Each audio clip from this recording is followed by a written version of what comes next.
Khama, thanks for being here. Not a problem, man. Awesome.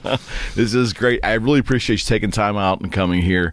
I'm very, very happy that you're doing the show. It means a lot to me personally. Just want you to know that. Cool, so, man. I'm glad to be here. Yeah, so you've had one hell of a year. The last 12 months have been insane for you. We're going to get into all of that. Yes. Also want to remind you that this show is indeed all about your story. Really want to get your story and as much as you want to reveal and like a little biopic kind of thing if you want to do that. Gotcha, yeah. Yeah. So let's just go right into the first question I've been asking everybody because obviously we're sitting in separate rooms. This is the pandemic version of our studio setup. We were talking off camera. Next time you're here, you'll be over here. Yes. Causing some breathing the good air. Fair enough.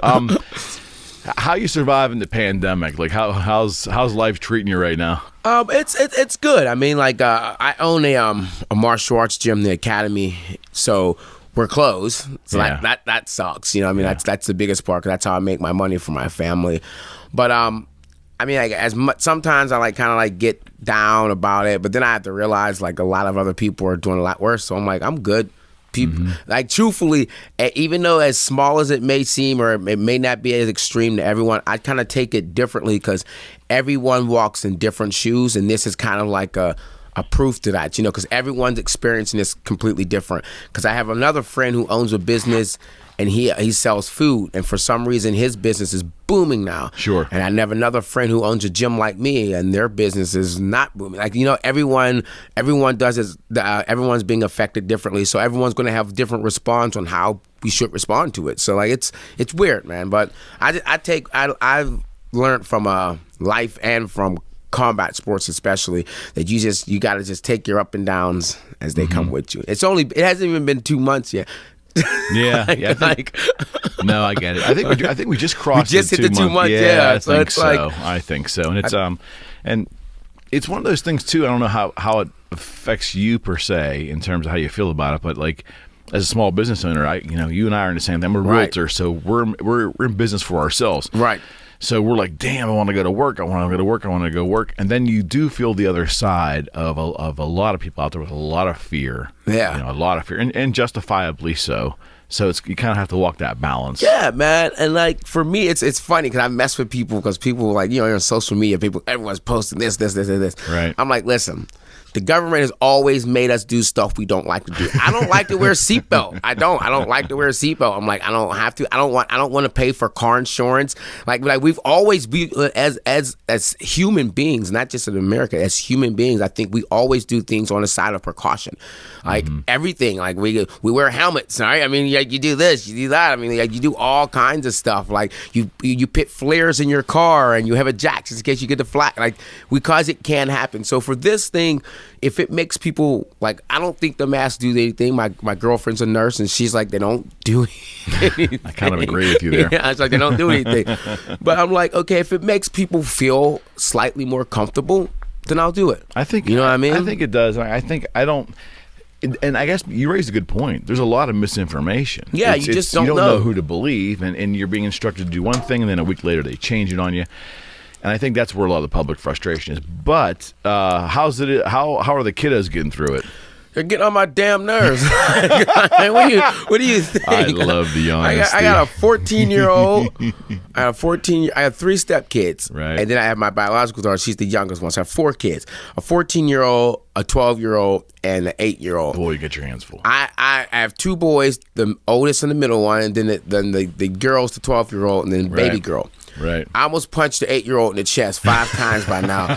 Because his thing is like school. Right. And he keeps saying it's homework. I'm like, no, dude, it's not homework. It's school. You wake up in the morning, you normally go to school. This isn't homework. Like, you can like maybe get a little bit of free time before you do your homework. This is your actual school. Right. But his big thing is he wants to wake up and he'll like just be a little shit. I'm like, dude, get to school. Like, do your stuff. Like, do what you're supposed to do. And then I'll like go to the gym. I'll do something, maybe do some training, do a private or something. And then I'll see him later. And I'll be like, did you do your stuff? Oh no, man, I couldn't find. I'm like, you're on punishment. Like, and I'm like, him and the oldest boy. Like, so I come from a big family. There's 8 of us. Okay. I have 2 brothers and 5 sisters. Wow. like a freaking tribe. You guys didn't have a chance. Oh my God, you brothers dude. didn't have a chance. Not at all, because we grew up with my mother and my father like separated when I was like 10. So it was my mom, 6 females.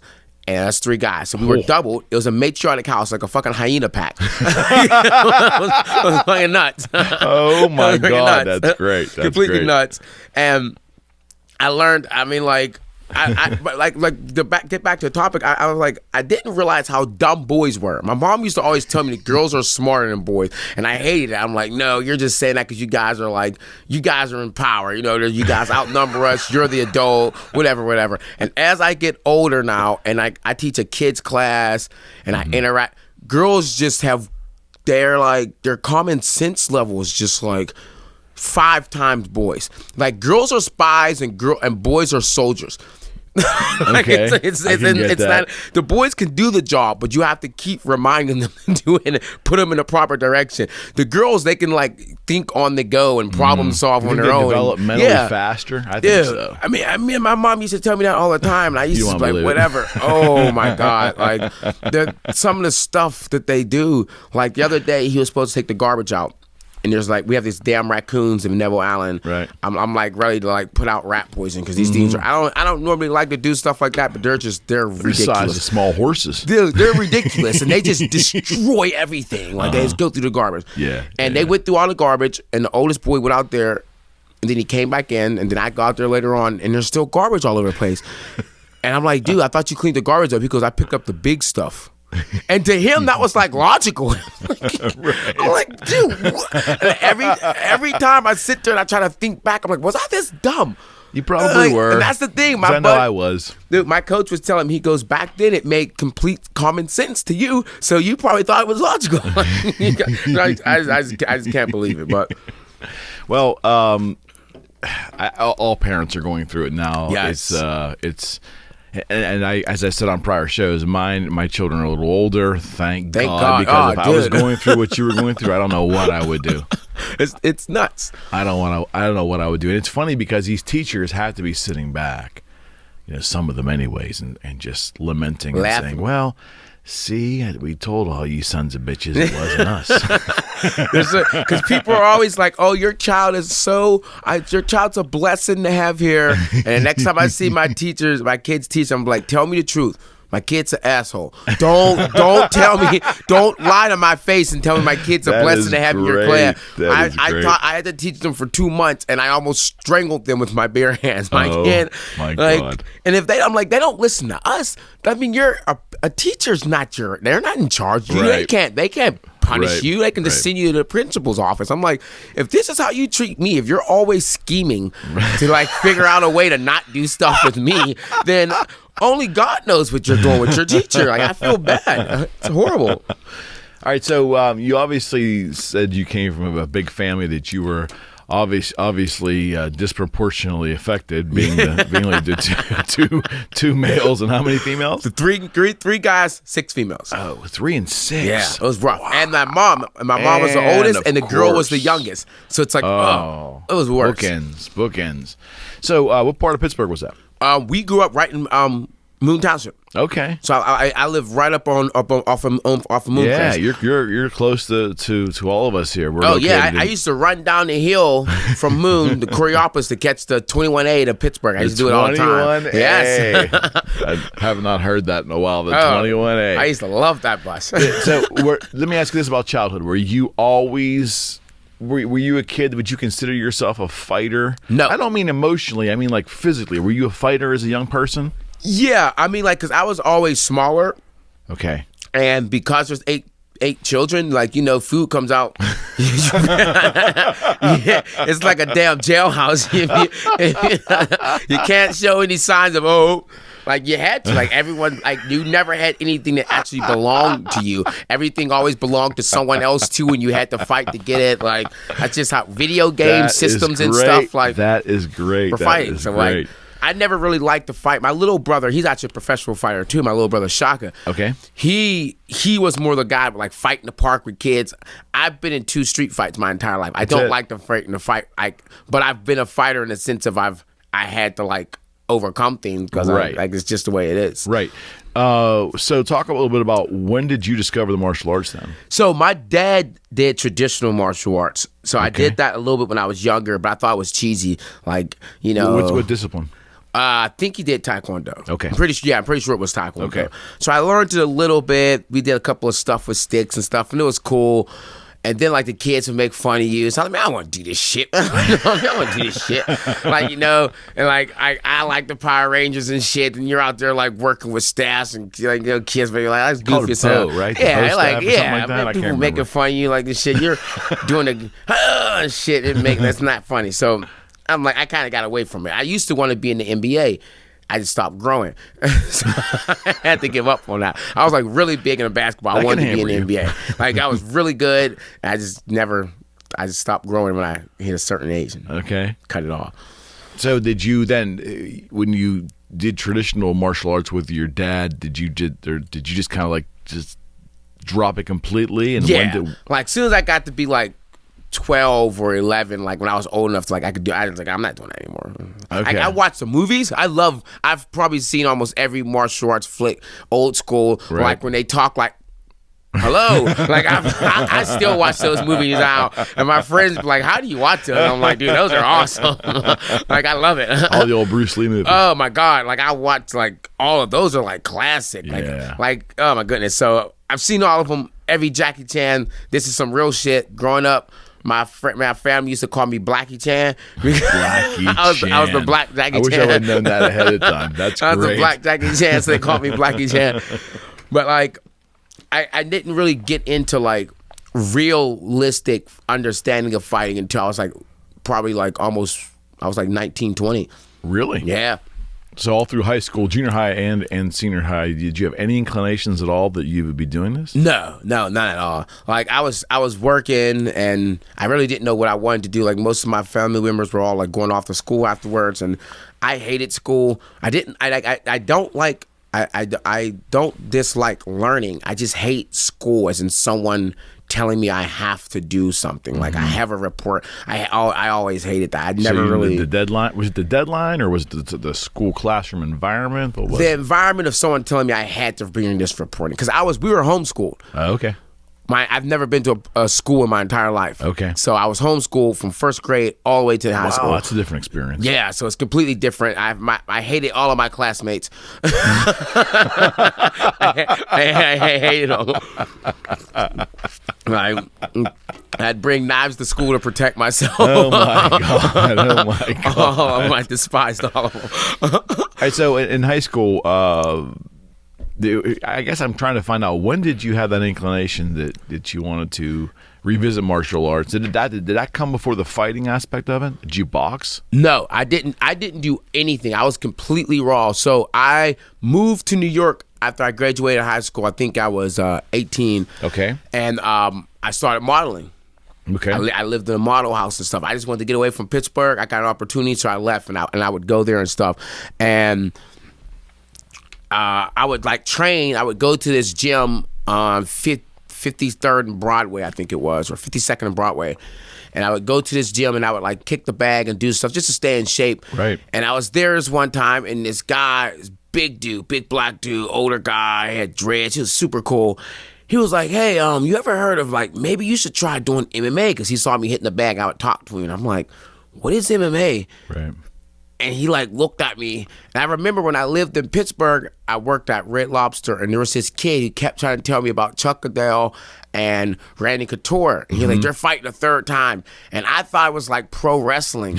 And I would tell him, I'd be like, dude, that shit's not real. And he'd be like, no, this is real. And I'd be like, nah, dude, that shit's not real. That's like wrestling. I'm like, it's like The Rock and shit. He's like, no, this is a different league. And then I'd be like, no, it's just a different league of wrestling, whatever, man. So I just never watched it. Okay.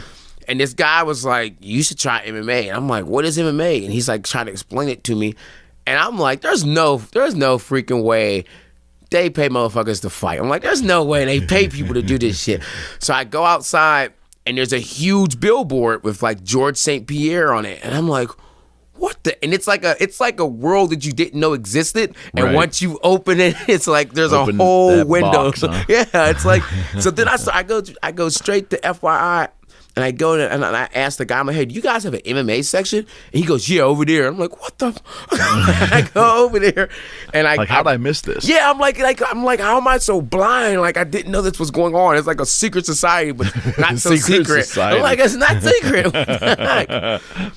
So I go in there, and I picked up some DVDs, and they had it was King of the Cage, Uriah Faber special, and I spent like $80, and I got like a 12 case of all these, and I went home and I watched it every day for like a week, and I was like, at that time, I decided, I was like, okay, I'm going to be a professional MMA fighter. I just decided right there. And so the brutality of that did not intimidate you at all, because it intimidates a lot of people. I'm weird. Like, I enjoy doing things that I don't feel comfortable doing. I don't like to fight.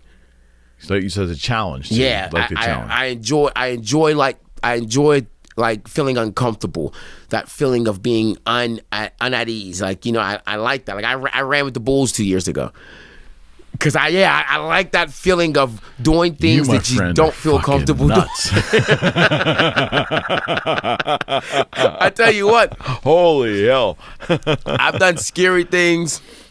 How is that? Just a little aside. Let's. You ran with the Bulls. Where did you run with the Bulls? In Spain. Yes. I went over to Planet Plum and ran. And so this wasn't like a little sideshow. This was in Spain. No, in Spain, main festival. Most horrifying experience of my life. Horrifying experience of my life. How far did you get? Like I ran the whole thing. I started like maybe like a quarters in, and then I ran the whole thing. And the Bulls are, and the earth shakes. Because like, it's so heavy. You think you know what it is, and like you kind of prepare yourself until you feel them coming, and then you're like, oh my God, like I can die. And then you start telling yourself, this was stupid. You start telling yourself, this is the dumbest thing I've ever done. Why am I doing this? And you just start thinking like, this is super stupid. But are you able to? So I always wondered about that. When you start, are you able to, if you chicken out like 100 yards in, can you jump out? Yes, but it's high. It's like 4 feet high, and it's like little wood panels, and the Bulls can get you on the edge. Can spear you. A lot of people get messed up because it's weird because if your brain isn't prepared for the amount of adrenaline rush you're going to get instantly, you could get caught and stuck. And I hate telling people this, but that happened to these old people. They had to be like late 50s. I don't know. Hey. I mean, that's old. That's old for bull running. That's like old as hell for bull running. I'm like, is this 54-year-old ain't never gonna do that? I'm like, you bull run in your 20s, maybe 30s, 40s if you've done it before. I'm like 50, and as I'm running, they're standing in the middle, like frozen, like this, and they're like, people are bumping people, and like they bumped, and I don't know what happened. Like, it was such a. It's a primal experience because it makes you understand like your survival instinct kicks in, and you don't give a shit. People get run over, people get stepped on. I can't believe that's legal. They've been doing it for years. Like, it's nuts. I know it is nuts. It's.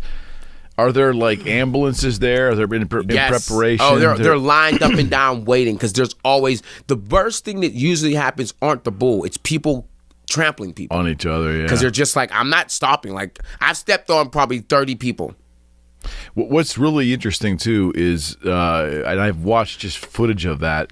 It appeared that some of the deaths and some of the real injuries come from being trampled by the bulls as opposed to being speared. Yes, is that right? Yes, because once they start going. I mean, like, I'm like, it's weird because like I've been close to bulls in America and stuff. I swear they put those bulls on something because they were pissed, dude. They were like their horns were spread probably about 5 feet apart.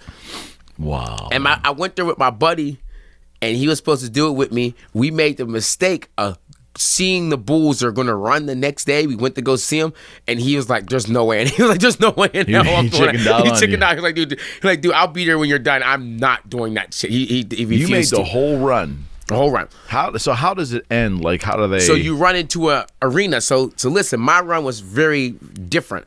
So we start running, then the bulls come. You're running, right? And you can feel them. They're right behind you. Then they go past you. You can like literally feel the fear going up. The earth is shaking. The bells are ringing. People are falling, getting stepped on. So what happened when I ran was they had what they call a rogue bull. So usually the bulls run together. For some reason, this one bull got 10 seconds behind. He got distracted. So all the bulls come running in. Now we're running in with them, running into the arena. It gets very narrow, right? And you're running in, and we're trying to keep up with the bulls. They can run ridiculously fast, and they pass us up for a second. So now we're trying to follow them in. And then I hear some people screaming. It sounds like a massacre because this last bull's coming. So that means people were probably had their backs turned to this thing. And then he starts running through, and people are screaming. I get smashed on the wall because people just start smashing into the side like that. Wow.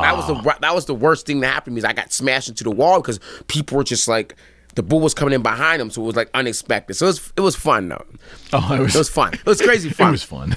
As soon as it was weird because word for it. As soon as I made it in, like. You get in there and like it's the arena and it's there, people are cheering. It's crazy fun. You're like, yeah. And then what they do, they take all the bulls, they run them into the back, and then they let loose a junior bull. And he's like not as big, but he's still a fucking bull, and he still has horns. A junior bull. And people like mess with him and jump over him and smack his butt and let him chase him. So I called my girl as soon as I got through the bull run. I didn't even know about this part.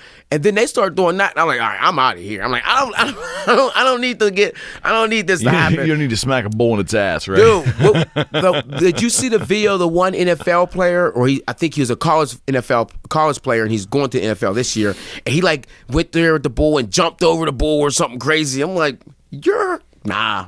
He just signed a contract with the NFL. I'm sure the team he signed with loved that. Dude, he like jumped over the bull. I remember I watched the video. I'm like, yo, you're stupid. Nah, no thank you. Don't be doing that. I mean, it was fun. I'll probably do it once again. You'll do it again? I'll probably do it again. Luckily for me, I had a guy that was from Poland that I met when I was there, and he explained to me, he was like, listen, whatever you do, don't stop for people. He was like, you can't. He like, you can't be like a regular human. He like, you have to be a survivor. He like, you can't stop if you hit somebody. Like a movie. He was like, dude, if you hit somebody, don't care if you knock them over. He's like, you have to keep going.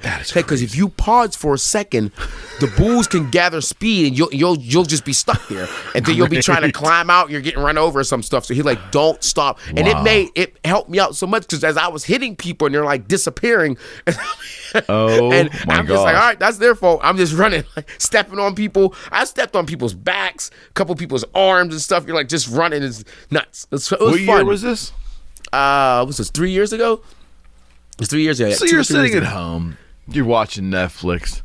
You decide, you know what? I think I'm going to go to Spain and run with the bulls. It's been on my bucket list. I have a bucket list, and it's been on my bucket since I was a kid. I've always wanted to do it. Since you were a kid? Since I was a kid. I don't know. I'm a lunatic. I told you I like dangerous stuff. When you were little and you decided that's what I'm going to do? I bungee jumped the year before that. Okay. And when I went to Thailand, and then I went the year after, I went to Spain. And so I'm like, I try to like knock things off. Why did you go all the way to Thailand to bungee jump? I just went to Thailand, and then they had a bungee. They want Thai because I'm like, no, Thai people aren't known for bungee jump. They're known for Muay Thai. So their temples and stuff. But there was a New Zealand company there, and they're known for bungee jumping. So I'm like, all right, I'll go there. And so I went there and I bungee jumped. But that was horrifying too. Muay Thai, a little side too, is that's if I remember correctly from my little venture into martial arts, it was extremely brutal to the shins and the kicking in the shins. Is that correct? To everything, shins, elbow, body, like your body's just basically wrecked. Like, so, what makes Muay Thai so dangerous? Just the discipline, the style of it? Yeah, I tell people it's like a cock-sizing contest with your body. Like it's just like it's just how tough are you? There's a lot of technique in it, but it's also just how much can you take? It's kind of like the Thai version of wrestling, because wrestling's very technical, but wrestlers just destroy their bodies, and that's part of wrestling. Right. And Muay Thai, that's part of Muay Thai. It's like, if you're going to do Muay Thai, you're going to be hurting, and you're going to have to get used to it. Okay. Like, that's just the way it is. So you go to New York City to model. Yes. Talk a little bit about that. What did that entail? How did that work? It was fun, man. It was an experience in the sense of coming from, like, Coriopolis, a smaller town in Pittsburgh and stuff. Like, I mean, I would go to the city, I'd go around, but going to New York was an eye-opener to, like, just seeing how different the world is. I mean, like, I traveled. Yeah, I mean, like, it was an eye-opener to see how some people, like, how some people just live or how some people view things. I mean, I met so many different cultures. I mean, like, right. Did you like it? I loved it.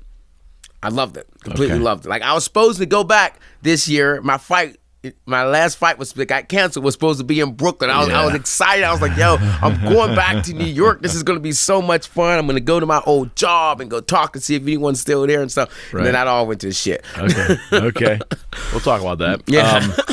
So you were at they call it a model house? Yes. So that's just a whole bunch of young kids sleeping on the floor and blow up beds, and it's like there were like 6 guys and like 20 girls or something. It was mad fun. Well, that's a good ratio. Yeah, it was good. It was good. Later in life, that's not a bad ratio. Yeah, I get that. Not at all. I get that.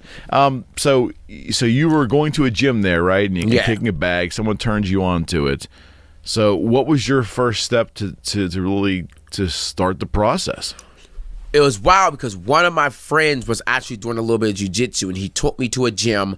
In New York? In New York, yeah. In Long Island. I think it was runner Ray Longo's gyms, but they were closed. And I was like, kind of like now. Yeah.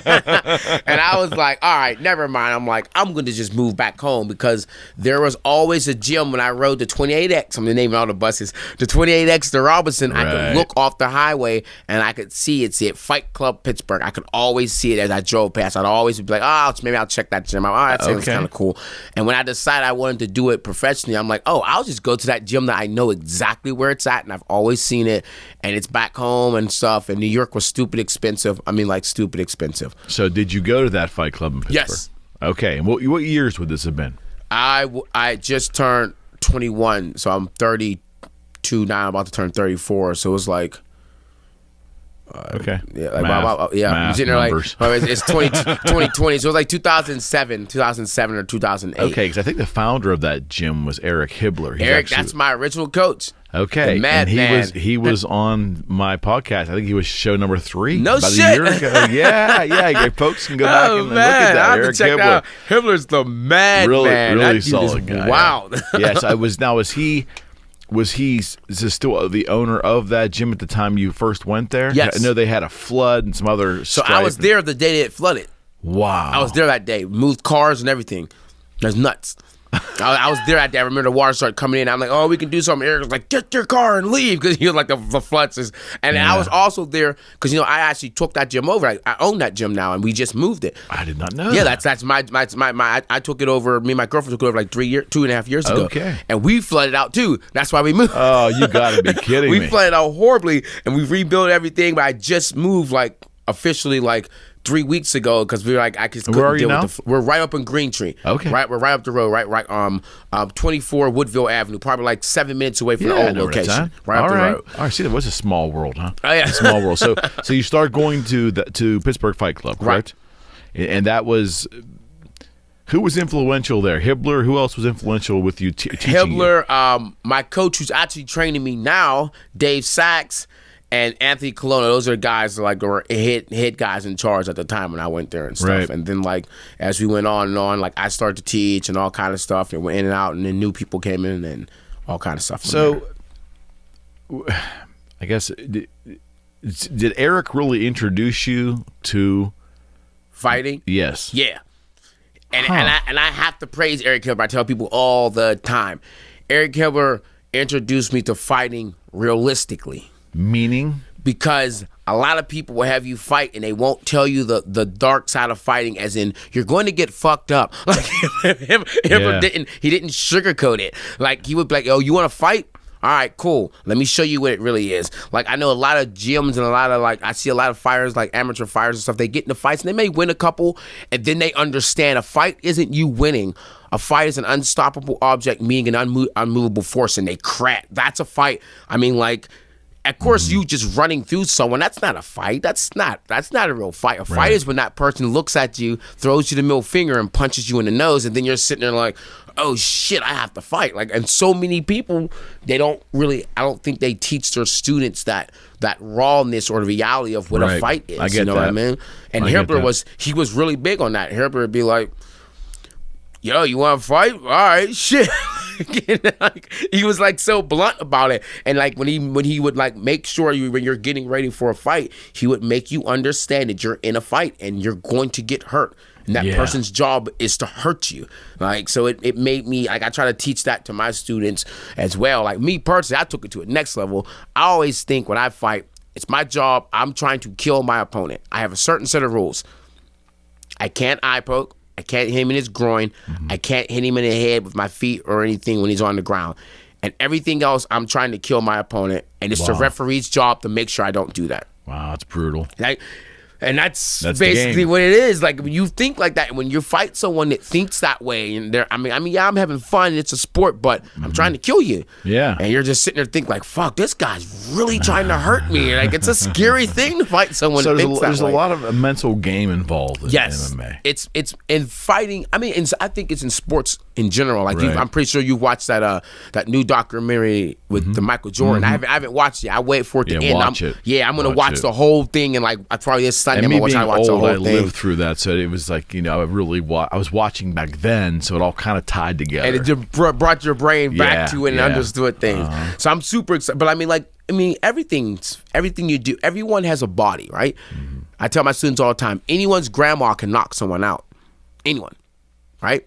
But fighting is about like showing up at that time with the proper mindset and knowing how to teach your body to do exactly what you want to do on command, and also be able to take damage and respond to it and stuff. So fighting is 85% mental, 10% heart, and 5% physical. No kidding. Yeah. Like, have you ever, random question, have you ever entered a fight at any level, looked at the eyes of your opponent and knew, regardless of their size or what their reputation was, that they were defeated at that moment you had them? Yeah. It's backfired a couple times. I'm like, yeah, this That's pussy, honest. I this appreciate pussy the ain't honesty. ready for nothing. I get out there and I'm like, oh, what? There is a guy I tell people all the time. He's my buddy. We talk all the time on Facebook and stuff. Right. His name is Reggie Mayweather. Okay. You can see me right now, right? Right? So this is how Reggie Mayweather starts his fights. And I'm like, I'm standing across the cage. I'm like, I'm about to wreck this fool. I'm about to wreck, because he just doesn't look like he's ready. I'm like, he's defeated already. And he just transforms once the bell ring. He becomes a freaking maniac. Okay. And it was probably one of my hardest fights to pro. We're like, he rocked me. We're rocking each other. I hit him with everything. He just won't go down. It was nuts. And like, I learned a crucial lesson. I was like, oh, okay, well, you can sometimes, I kind of like feel it out. I can feel when I feel like it's like a video game and I start hitting, I can feel their I touched the mic. I can feel their strength going down. So then I can, rather than trying to just look at them and be like, oh, that guy's not ready, because you can't really tell how people are channeling their energy. It's just people do it differently. Do some fighters save it for save it for a while and then? Yeah. I mean, like everyone does it. Like some people want to look the part, right? Like they want to look evil, they want to look mean. I actually like that, because I know that takes energy. Got it. It's like me, like I smack myself all the time. People know that I'm like waking myself up when I get into the cage. I can go to sleep. Like every time I'm about to fight, I feel like I can go straight to sleep.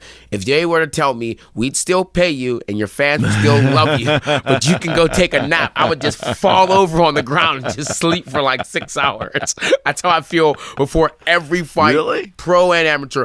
As I'm walking out to the cage, I'm getting lightheaded and I'm like, I could totally take a nap right now. I'm just tired.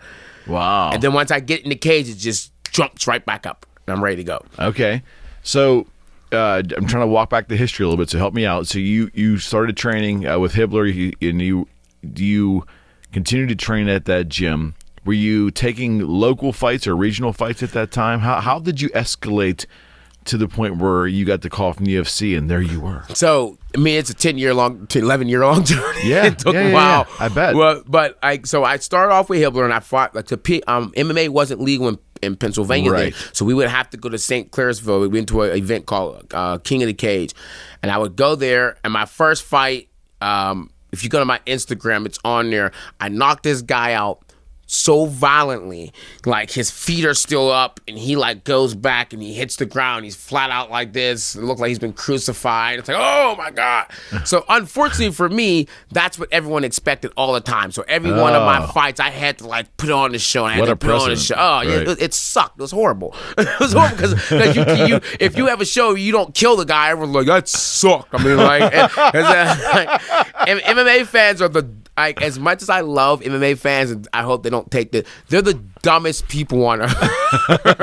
They are the dumbest people on the planet. So is it like a studio wrestling crowd?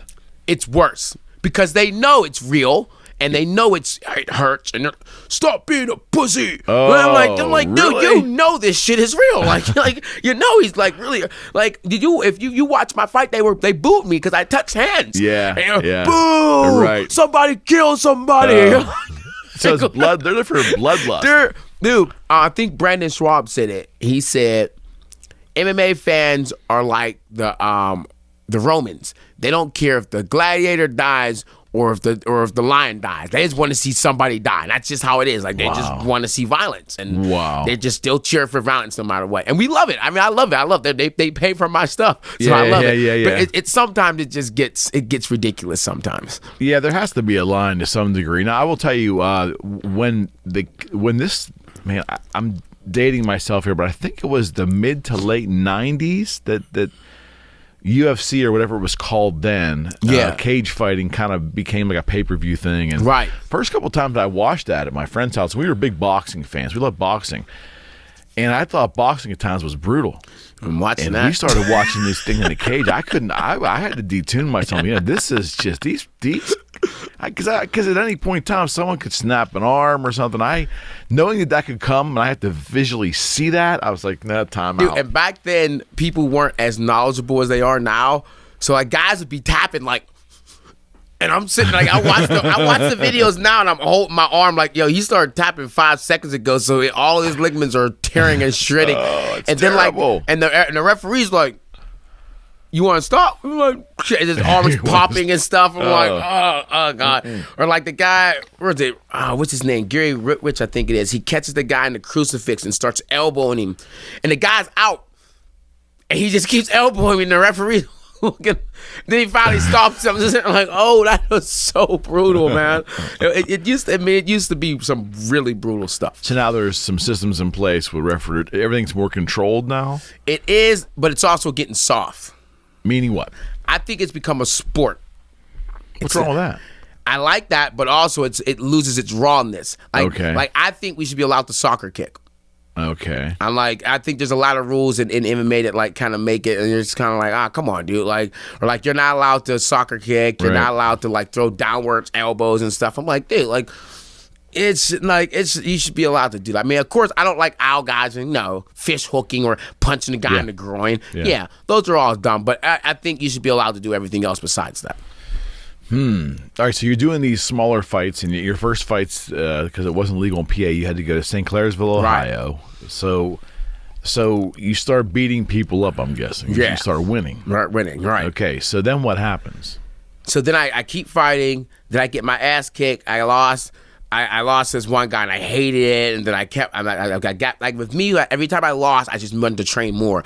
So I kept training, and then the gym flooded, and Hibbler he left the gym, and I didn't have anywhere to train. Then I started training with this guy, Donnie Caker. I started training. He was actually a friend of Eric Hibbler's, and they were training partners. So I started training with him, and that's where I met like my buddy Mark Cherico and a couple other guys, and then I kept training and stuff, and then I moved back to the fight club once it reopened and stuff, and then we just kept training and fighting. How many? Those have been amateur fights, correct? Yeah, so I was 8-2 as an amateur. Okay, and I was an amateur national champion, and I was the amateur. So this is how they used me, right? They used to be like this as a pro too. I was always the bridesmaid, never the bride. But I was the bridesmaid that fucking came to the wedding with like take her top off and shit, because motherfuckers be like, yeah, this wedding's awesome. I know guys like you. Like, so I would fight, and my fights would be like crazy fun. Like I was always known, win or lose, I'd go in there and I'd throw down.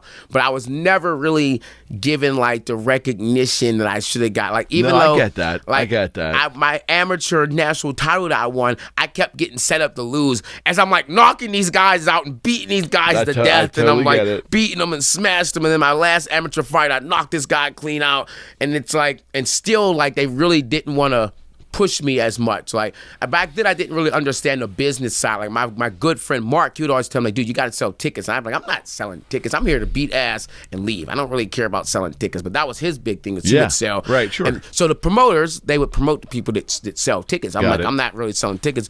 But like for me, I would promote their shows, because people would know like, oh, okay, I don't know, this guy didn't sell any tickets, but he killed this guy last time, so I'm going to make sure I watch this fight. Like, you know, that's just the way it was.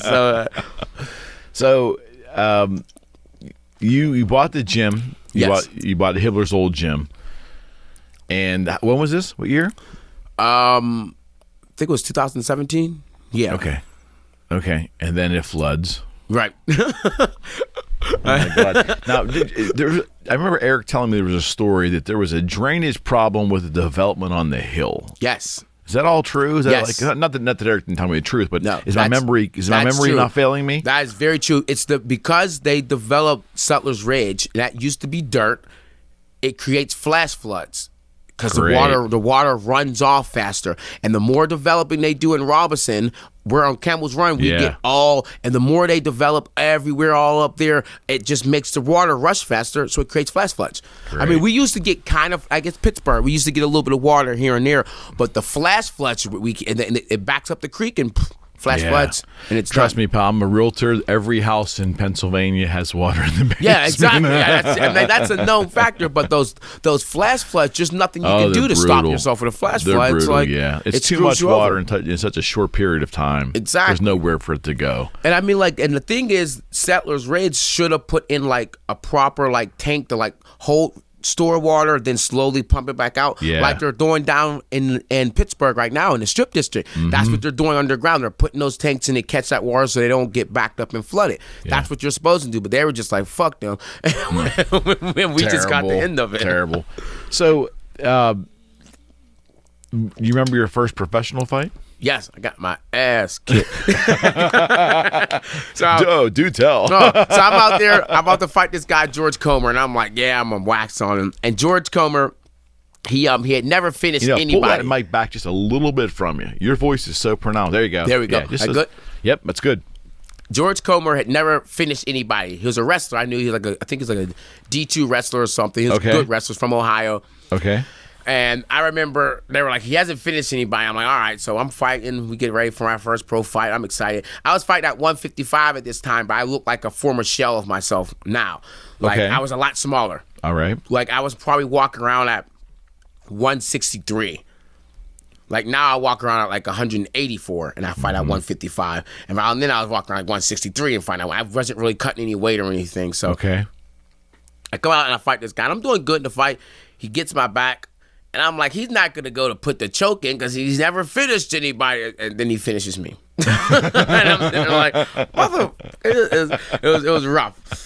So, like, it was a realized. But you weren't discouraged, though. Nah. I mean, like, I don't know. It's weird. Like, people always ask me, like, how do you not get discouraged? I'm like, if you can get discouraged in fighting, you shouldn't be fighting. Yeah. Like, I get that. Like, I mean, Michael Jordan says it all the time. Like, you know, how many shots did I miss?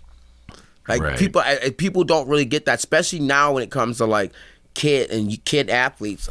Like I know I tell my parents all the time when I'm teaching with my kids, I'm like, I'm gonna teach your kid how to lose. Yeah. A lot. Yeah. I'm gonna teach your kid how to lose a lot, because it will translate not just in the sports but in the life. You're not gonna always get that promotion. You're not gonna always you're not gonna always get that girl you want. You're not gonna always get the things that you want. Like, shit. In fact, you're gonna get rejected a lot more. Like that you get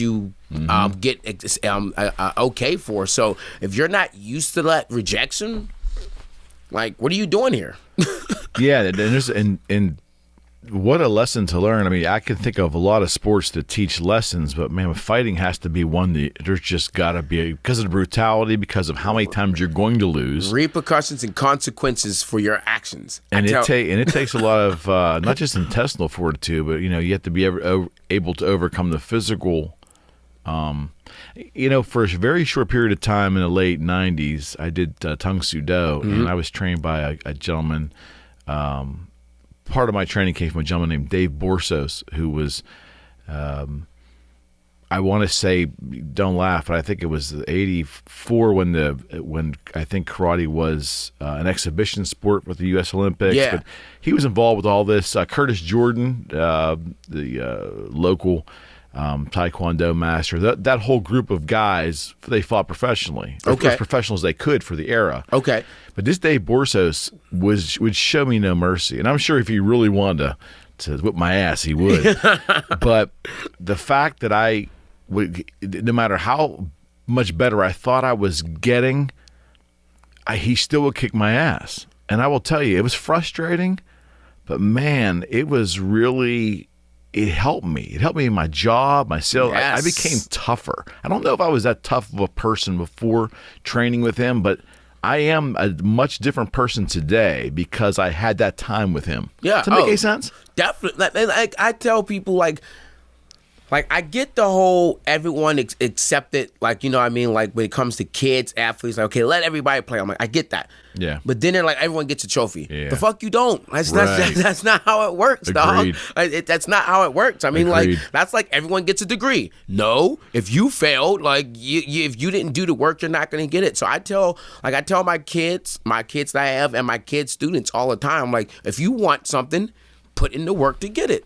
If you don't want to put in the work, expect to not get it. Like there's no gray area to that. And like you said, like to understand what it takes to be, or to be like a professional athlete, or to be a doctor, or to be a lawyer, or to do anything like that, or to do any job.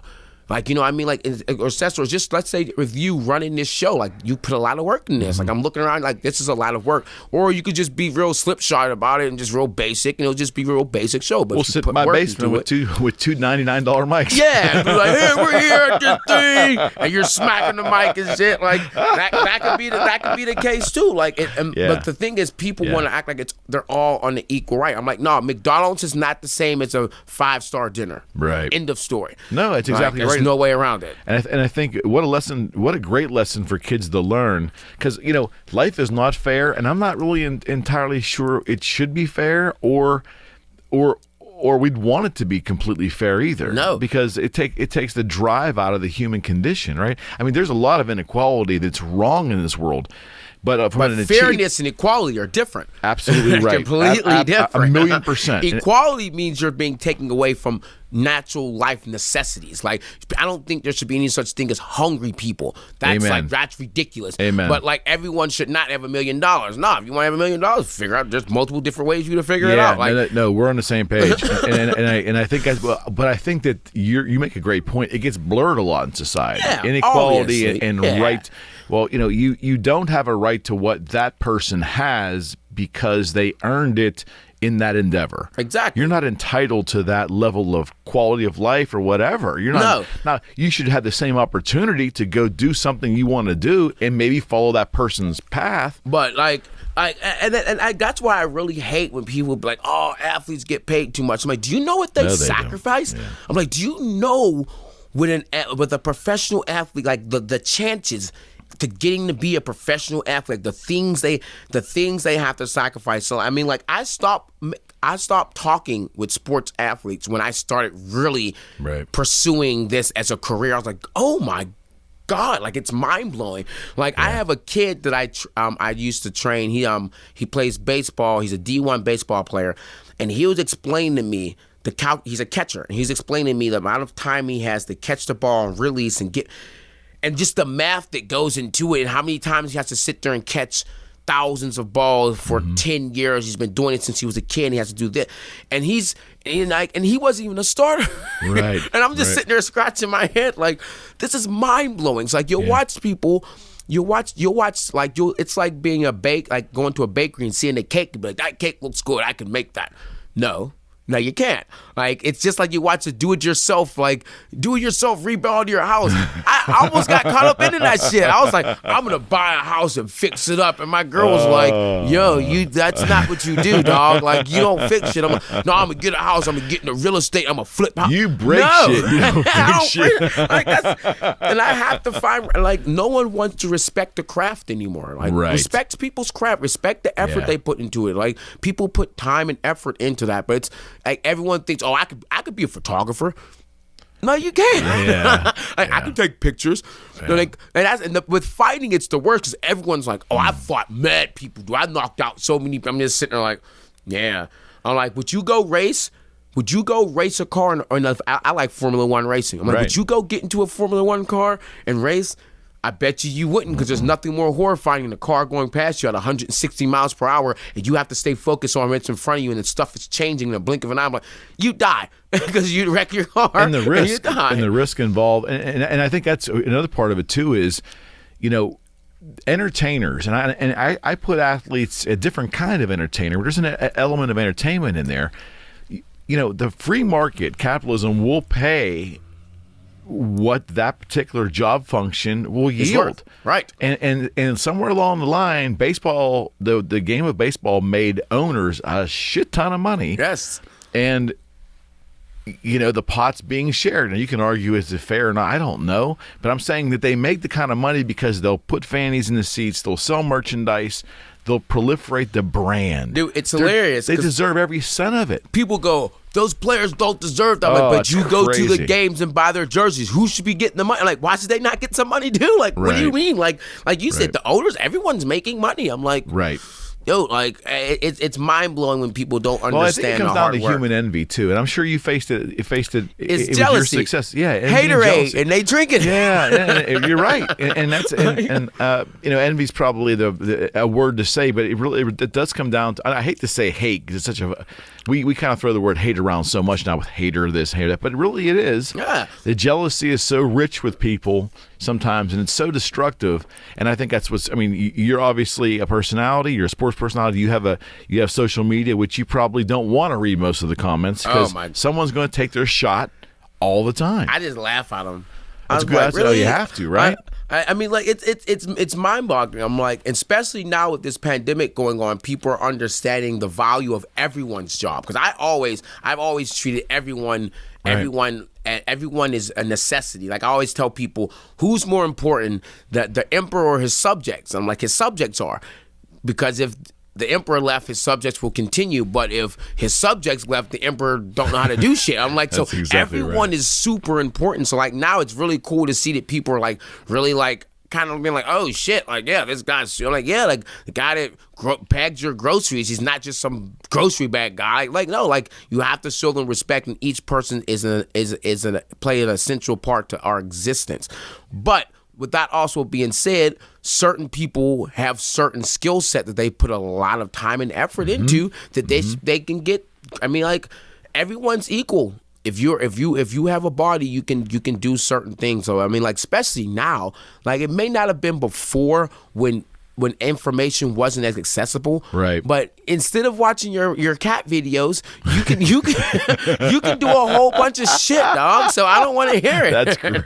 That like is so great. Information, dude, our cell phones right now, our cell phones hold as much information as the entire room did when they launched their moon project. Like that's how much information we have in our hands. And we just choose to like send like naked pictures and shit and we'll watch cat videos. I'm like, so you can't get mad at someone if they're being successful because you just don't feel like putting that time and effort in it. And I think it comes down to is that people like to create, and those who create well get compensated. And there's an element of society that is going to be envious of other people always, and they're going to lash out because they're dissatisfied with their own life. And I'm sure you feel that with a lot of people. That's what it is. It's just a sense of unhappy, and not in the sense. And I try to explain to people. I'm like, dude, I was happy as a martial artist way before I made it to the UFC. I mean, that was my goal. But if I would have never made it, I would have been happy as a martial artist.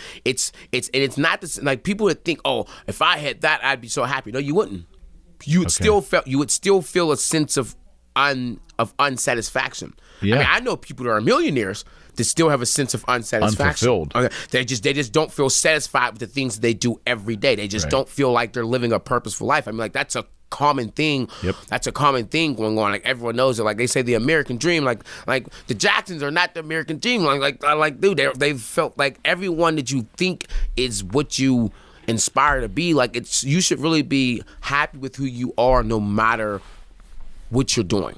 You know Absolutely. what I mean? But so many people, like you said, they have envy for other people. So if you're sitting there spending about 20 or 30% of your energy mad because this person's doing it, I'm like, imagine if you would have spent that on doing you. Like, as much as I don't like the Kardashians, I'm not going to sit on social media for a fucking hour and talk about them, because I could be trying to make my own money or trying to better my own self. Absolutely. Like, Absolutely. That's ridiculous. Like, if you so don't much agree time. with someone's path in life, that's okay. Yeah.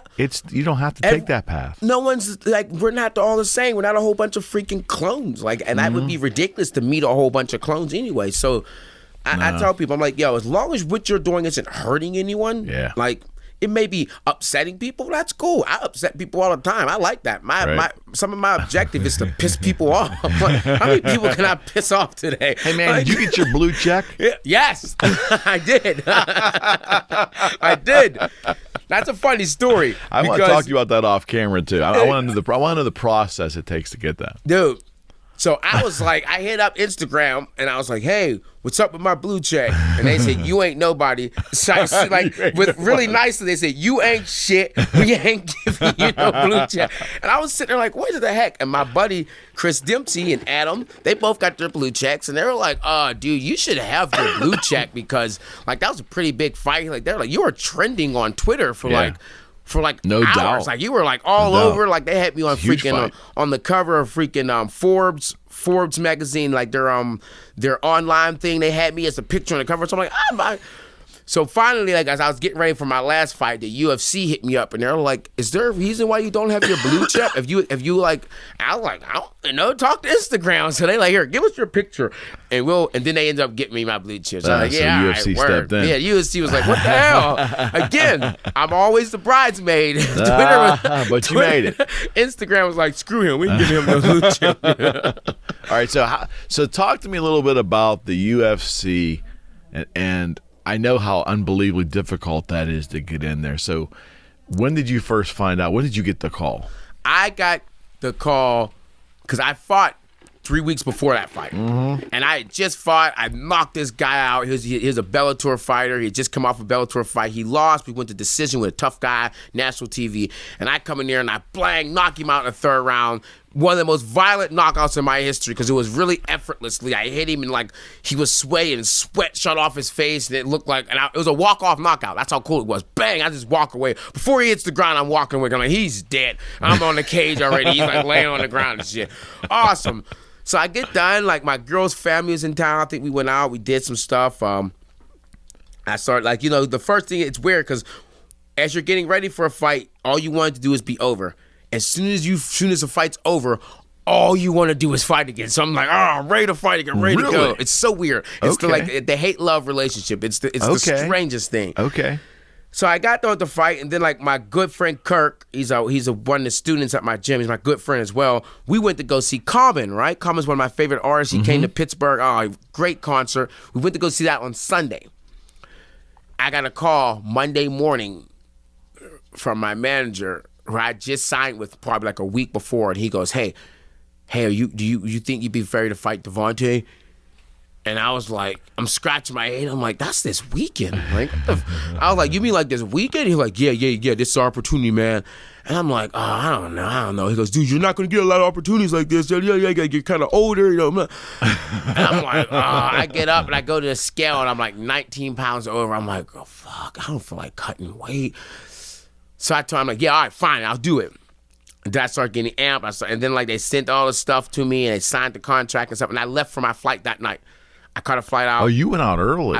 Yeah, well, you're supposed to get there like the week of. Didn't know that. Yeah, okay. So you usually get there like on Monday. I didn't get there until like too like late, and like I couldn't get stuff started until Tuesday morning and stuff. So I'm trying to do all this stuff, get all my medicals done, do all this, find a barber because my hair is a mess. Like all this. So talk about cutting weight for a little bit. So you had how many days to cut weight? I had 4 days. You had 4 days to cut 19 pounds. Yeah. Now how does that work for us lay people out there who don't understand all that? So I had just cut weight to 155. So I was only like 178 at the time. I was only like 178 at my largest, and then at the time I checked my weight, I was like only like 174. So it wasn't that much. Okay. So it is that much, but it isn't that much. So my thing was, I just started I instantly hit the sauna. I went straight to the sauna and I cut 6 pounds in an hour. Wow. Just drinking a little water and just sweat it out. Wow. And then it starts to get hard because then you have to maintain that. Then I have to catch a flight. I'm doing all this, and they're having me doing all this stuff. I'm running around seeing these doctors, and I'm just sipping water. But luckily, the UFC's Performance Institute people were there, and they laid my meal plans out, and they're like, eat this, drink this, and I had to stick with that. And then I started cutting weight. I like to cut weight on my own. I like to go to sauna on my own and just sit in there and just sweat it out. Right. And there's just a couple other UFC fighters in there, so I'm in there. It's cool. I'm like kind of taking a moment in. I'm sweating. As the last 5 pounds were hard as hell. Oh my God! I'm in the sauna and I'm sweating. I feel good. I'm moving, and I sat down, and I sat there for like 20 minutes. And okay, I'm gonna get up. And I go to stand up, and the whole fucking sauna spins. And I'm like, oh shit! I stood up too fast. I kind of walked my way out. And I feel like I'm like, oh, I'm loopy, I'm tired. I didn't feel like I was going to pass out. I just felt like I was just really loopy and tired. So I took a cold shower to cool my body down. Yeah. And then I went up and I weighed myself and I was on weight. But then you have to lay in bed all night on weight. And that is the worst feeling. You're cramping, your body's locking up. You can't take any liquid in. No, I just crawled in the bed and laid there. And then I woke up the next morning, and then I went pre-checked, and I was on. I took a little sips of water. Then we went and we weighed in, and you rehydrate. If you're 1 pound over and you're in a weigh-in, are you done? You can't fight? No, you can go cut it, or you can give up money. Is that how it works? Yeah, you can give up I think now, if you're over 2 pounds, I think you have to give up 30%. That's a lot of fucking holy money. hell, man. And guys be missing weight. I'm like, what the fuck, man? Nah, I'm gonna go make weight right now. It's just food, man. Yeah. It's just food, right? I mean, come on. 30% for a hamburger? Dude, it's 30%, and then you have to pay taxes. You have to pay your manager. You have to pay your cornerman. So you probably that means you probably lost 50% of your money instantly. Gone. And that's nuts. I'm like, ain't no Twinkie worth that shit. My ass is gonna make weight. All right, so I mean, you had to be happy, right? Inside, you had to be losing your mind. I mean, this is the apex of the industry you're in. Oh yeah, right? Definitely. I mean, I'm freaking out. I'm ecstatic. I didn't just get a UFC fight. I got a UFC fight on the biggest card of the year. Right. So I had to do interviews. I had to do all this stuff. So people are calling me up and shit, and I'm just like smiling like Akeem from Coming to America. Like, I'm just really excited to be here. I'm just fucking happy to be here. I'm happy as hell. And I'm talking to people, and I'm friendly, and people are being cool. I remember our driver, he was like, man, you're just so cool. I'm like, yo, I'm just taking in the moment. I'm just positive vibes only. That's a big thing of mine. So I mean, it was a lot of fun. And then to top it off, I was able to seize the opportunity the way I did. 30 million people watching, ESPN main event, bang. And it's like, let's get there. Let's talk. I want to talk about I want you to build it up and tell me, what was it like 2 hours before fight time for you? So 2 hours before fight time, I usually start getting evil because the Death Star is a different person. Yeah, how did you get that nickname? So, my first fight, I told you where I killed that guy almost. Almost. He didn't kill somebody. And someone said, it looked like he got hit by a laser from the Death Star, and it just grew from that. Okay. And it's basically, and like the Death Star is basically, everyone always tell me, like, you know, the Death Star blew up. Like, Death Star is bad. I'm like, the Death Star is the most feared thing in the galaxy. Like, it was horrifying. That's why I kind of like the new movies, the Rogue One, because they kind of show like what it was like. It would show up and just hit planets, and it's like they're gone. You're like, oh, that's some scary shit. Yeah, you ain't kidding. So 2 hours, you start getting into fight mode. Yeah, I don't talk to people. I'll just shut them out. And then I'll do my own thing. I talk to myself. Like, you get in your zone. And then I'll like come out of that for a second, because you can't stay there. It's exhausting. Okay. It's fatiguing. It's exhausting. Like, you're sweating. You're like, so then I come out, and then I'm like, all right, now I relax. And I inhale and I exhale. And then like USADA, that's like the anti-doping. They're like asking for pee and shit. So I got to go pee. And they're forcing pee out of me. And I'm trying to do all this. And then finally that's all done. Now I'm in the locker room. And now it's time to get back to being ready for the fight. Because like me personally, I'm just a different guy when I fight.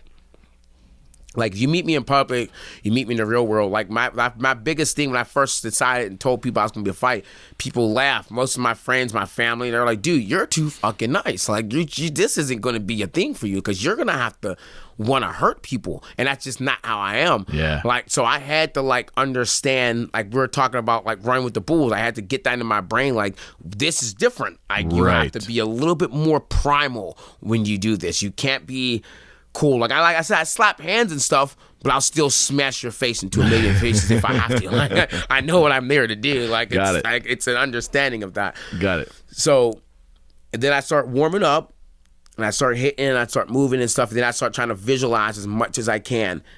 And I get really warm, I get sweaty, and then I calm down, I do it again, and then I relax. And then they're like, okay, it's 30 minutes, 20 minutes, 15 minutes, 10 minutes. And they're like, all right, we're on deck. And they call you out there, and you're out there, and I'm going. And I came out, I wanted to come out to a song by J-Rock. It's called Win. It was real big at the time. Like, win, win, win, win. I'm like, yeah, that was going to be my walkout song.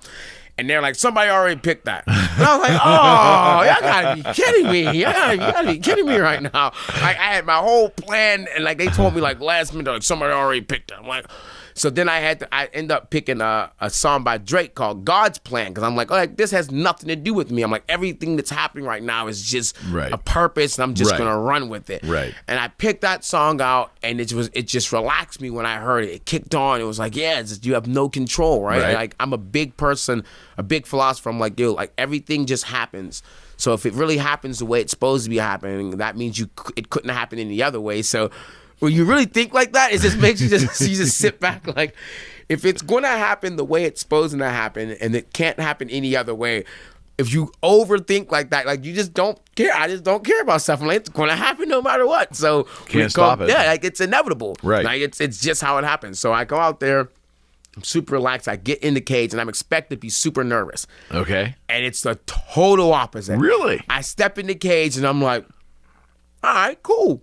And I get in there, and I'm like, wow, this is weird. I'm like, the cage is big. It's not as tall as I thought it was. And my opponent comes out. I'm like, all right, cool. And they announce my name. And then, like, and I just go. And I'm like, oh, shit. I'm here. I'm like, all right, let's see how we going. We're touching, we're exchanging. I'm like, this is fun. I remember thinking, I'm here. I can hear my coaches. I remember, like, oh, shit, I'm deep in the round now. I'm like, this is actually really cool. And like, for some reason, I'm not like panicking. I'm not freaking out. That's awesome, though. I get poked in the eye a little bit. I'm still going. I'm talking. I'm thinking. I'm like, and then like then I start like doing what I like to say. I start setting traps. Like, I start really getting to my game plan. I start figuring things out. Then the knockout comes, and I'm like, like, I hit him with a cork jab, and I was like, if you watch the video, I'm supposed to hit the person with the uppercuts off the cork jab. So cork jab is to stop him, and I'm supposed to hit him right on the jaw twice with the uppercuts. Those both miss. I thought he tripped. Okay. And I was like, where did he go? I'm like, oh, let me. And I'm like, oh shit, why is he rolling back like that? And as I'm thinking that, I'm already on top of him. Right. And then I'm thinking, oh, I'm hitting him. And then next thing I know, I'm running. And I'm like, oh, shit, where am I going? And my body's just like, so I run over the cage.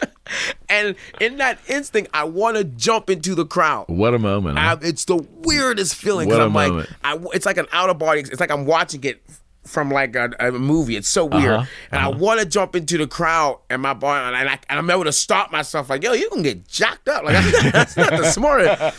And I'm looking around, I'm screaming, and then I see the fighter, his name is the Black Beast, and I go, hey, Black Beast, and I point at him, and that kind of like snaps me back to reality, and I like walk my butt back into the cage and stuff. So it was nuts, man. It was like, it was weird because I understood how much I had sacrificed, and again, how much I had put in to get to that point, and how much I had to understand that things don't go your way, that things aren't going to be, they're not going to line up the way you should. Everyone has a different path to get to where they're at, or some of my friends have got close to the UFC or gotten to the UFC, and the way that they got there was completely different, but the way that I got there and the way that I took it was like, I had an opportunity to take, or like what was like, it had a chance of given to me, and the way that I snatched it, it made it even more like unrealistic and more fulfilling for me, because I know that I kind of like, you can say I took the long road to get there. I tell people, don't try to take my career advice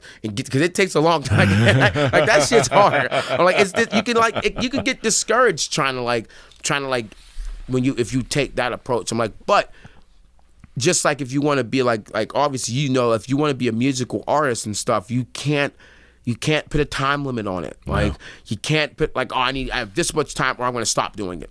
Like, no, like you either love it and you're going to do it till you die, or you're not going to do it. Like, and for it's how me, much passion you have, right? Exactly. And I think it was I think it kind of shined through. Like that was a lot of things. Like a lot of people, I'm like, yo, that whole me talking, that wasn't premeditated. I'm like, that was just me going. That's just how I am. Like, it's just, and I've always been that way. Like, I've always understood the importance of like living life to the fullest, because I know a lot of successful guys.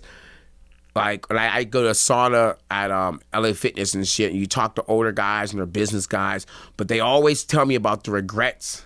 Things they wanted to do, things they wish they had done. And I'm like, when you start getting old and you have regrets about things you want or should have done, or but you had fears of failure, or fears of maybe not making enough money, or fears of maybe people not accepting you because you're doing this. I'm like, live your own damn life, because when it comes down to it, you're gonna die. Yeah, everyone's gonna die. One shot. Like, you're gonna die, and when you start getting old, if you're lucky enough to make it there, you'll be like, shit, man, I should have done this, or I should have done that. So, like, for me, I really just wanted to like put that message out and be like, don't be afraid of failure. Don't let failure like hold you back from doing things that are maybe not like easy. Like, maybe you don't achieve it.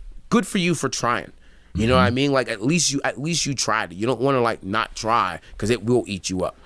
Yeah, and I think that's a great lesson, and it's a great lesson for kids too. I think when you're young, and you teach a lot of youngsters, maybe you can add to this, but my experience has been when you're young, you do feel invincible to a degree, or you feel like there's just always so much time. Right. And I think that's why it might be philosophically hard to reach children when they're young, because there's not enough life experience there, right? They say the youth is wasted on the young. That's what I try to tell my son, because he's like, I'm like, dude, you have to think about what you want to do right now. I'm like, start game planning. I'm like, start trying to figure it out. Start like learning how to like not like pick a career. I hate telling people to get a career. I'm like, no, understand who you are. Like, figure out what drives you. Like, maybe you want to do this, or maybe you want to do that. So, like, I'm not saying you have to, like, do all this stuff right now, but, like, try to figure out what you have a passion for. Yeah. You know, my mother always told me, and that's why I like this, the way that I was raised is very different, very unique. But my mother always told me, she was like, she never told us to go to college. And she was like, you want to go to college? It's like, don't. It's like, she never told us to, like, get a job.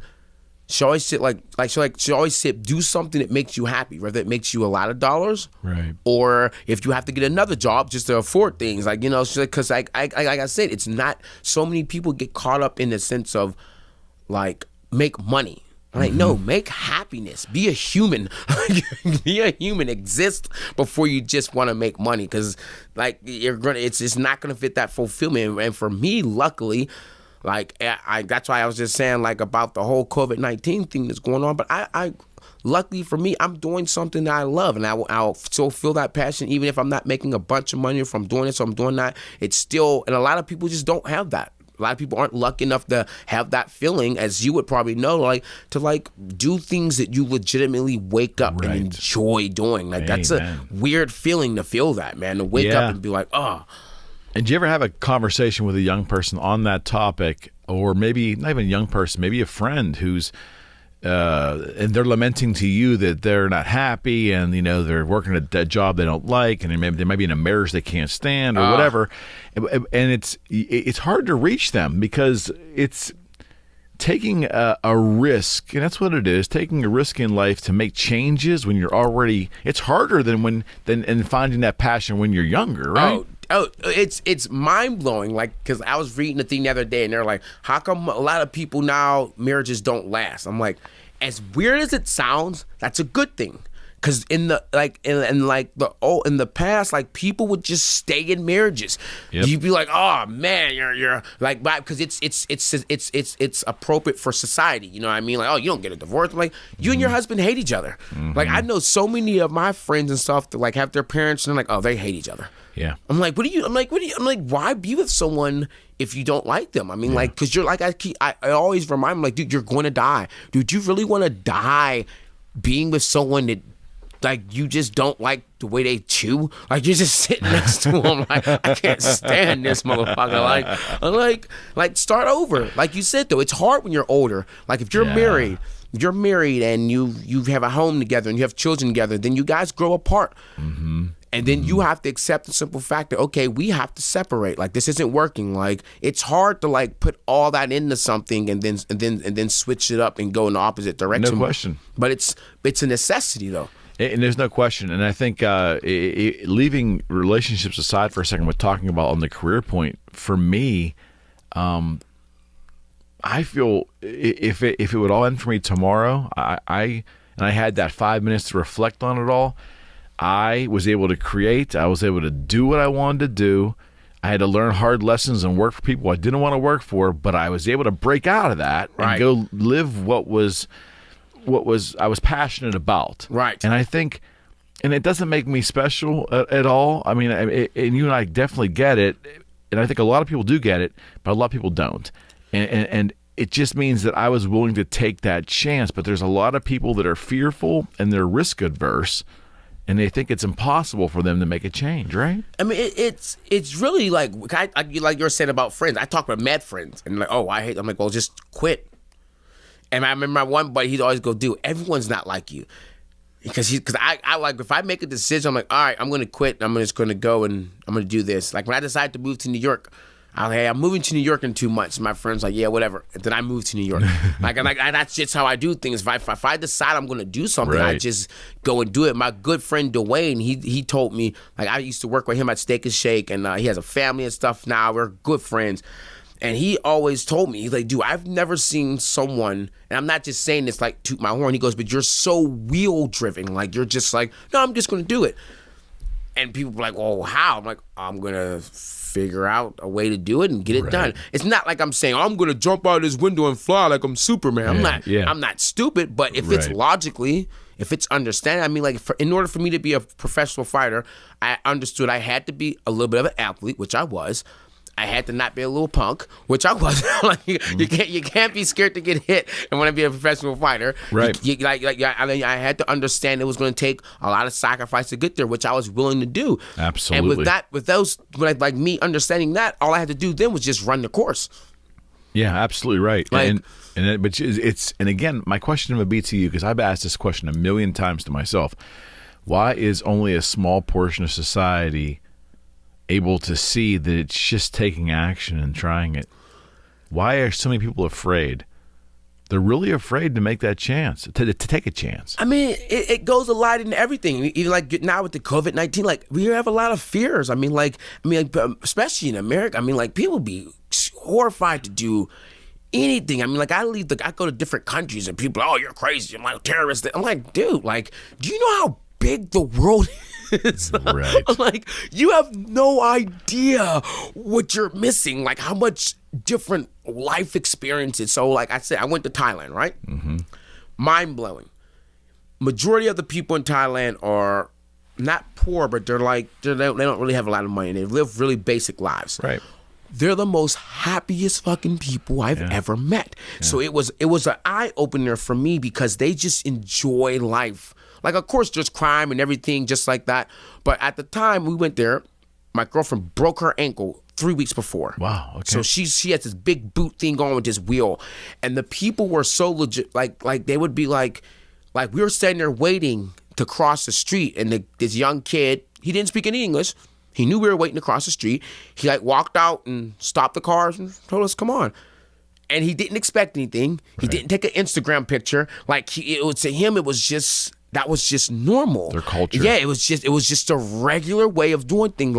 They were like, they're fearless. Like they're such an interesting people. And like there's so many, and then of course in America we have the same thing, but I think Americans get fearful sometimes, so like just to see how different. I tell people all the time, like, go to a different wedding. Go to a Lebanese wedding, like, you know what I mean? Like, go to a pure Italian, like, go meet some gypsies. Like there's people all throughout America, and that's what New York taught me. Because I went up there, I met so many different people, and you're just like, wow, like, oh, this is how you see things. Oh, this is how you see things. It may not be completely the same as me, but it's just different, right? And it makes me like not be as fearful because I'm like, oh, okay. And it was like the whole Thailand experience was nuts. And like I tell people all the time, like, make yourself get comfortable being uncomfortable. Uncomfortable, absolutely. I'm like, go sit somewhere where you don't know anyone. Yeah. And force yourself to talk to someone. And it's what's different is about adults today is that we've made the house through electronics and all this stuff so comfortable now that we don't go out. We don't. I mean, everyone's in their bubble. I have to laugh. People are so jacked off right now because they can't go to their favorite restaurant. My argument would be, you go to the restaurant, you eat the food, and then you leave and you go home. It's like the restaurant experience, you know, what it used to be was an event where you mingled and met people, and it was a social gathering. Now you sit there on your phone and you eat, and you take pictures, and then you go home. I'm like, it's not even for you. It's not even for you. I'm like, you don't even do things. Like, I tell people, like, I like foreign cars. Like I have an older BMW now. I'm working. I'm trying to get myself an M4 or M6. I'm like, I need a couple more knockout bonuses, right? Right on. So that's my new thing. So like, I've always liked old, your different foreign cars. Right. I don't like them for other people. I like them for myself. Right. I don't get things for other people. It's your thing. Right. Dude, I don't wear jewelry because I'm like, dude, I think that like the value of jewelry and gold, I'm like, that is the dumbest shit. That's not a real value. I'm like, it's a trinket. Yeah, I'm like, in reality, if there was the world was to get wiped out and you were to bring me a whole bunch of gold, I'm like, what does that do for me? I can't eat it. I can't feed it to my children. What type of value? If you have a whole bunch of potatoes, or if you have a trade, you can carve wood. That's cool. But if you have a whole bunch of gold, it's only a value to other people saying, "Oh, you're cool because you have gold and diamonds," right? So like when it comes to like people, I'm like, you have to understand, like, you can't do things just for other, like now the social media life, like that's all it is. Like, people only do things for other people. People don't actually go out to eat. They go out. It's the appearance of it. Yeah. And it's did you really go there to eat and enjoy the food, or did you go there to show off? And somehow, like, it's almost like that's some kind of currency. Like that's it is a currency. It's likes. Like they do. I mean, like they do anything for like that's a culture that we have now. It's like, yo, I do anything just to get likes. I'll shake my ass. I'll do this. I'll do that. And you know what? Even to carry it further is what I'm saddened by. Yeah, and I'm sure I'm going to get a lot of daggers for saying this, but I'm saddened by how many young people think that because the Kardashians, or let's just say maybe 300 people out there, have really exploited their popularity on social media and made money from it. There's a lot of young people to think they're going to join the influencer, or they're going to be, or that's somehow. I mean,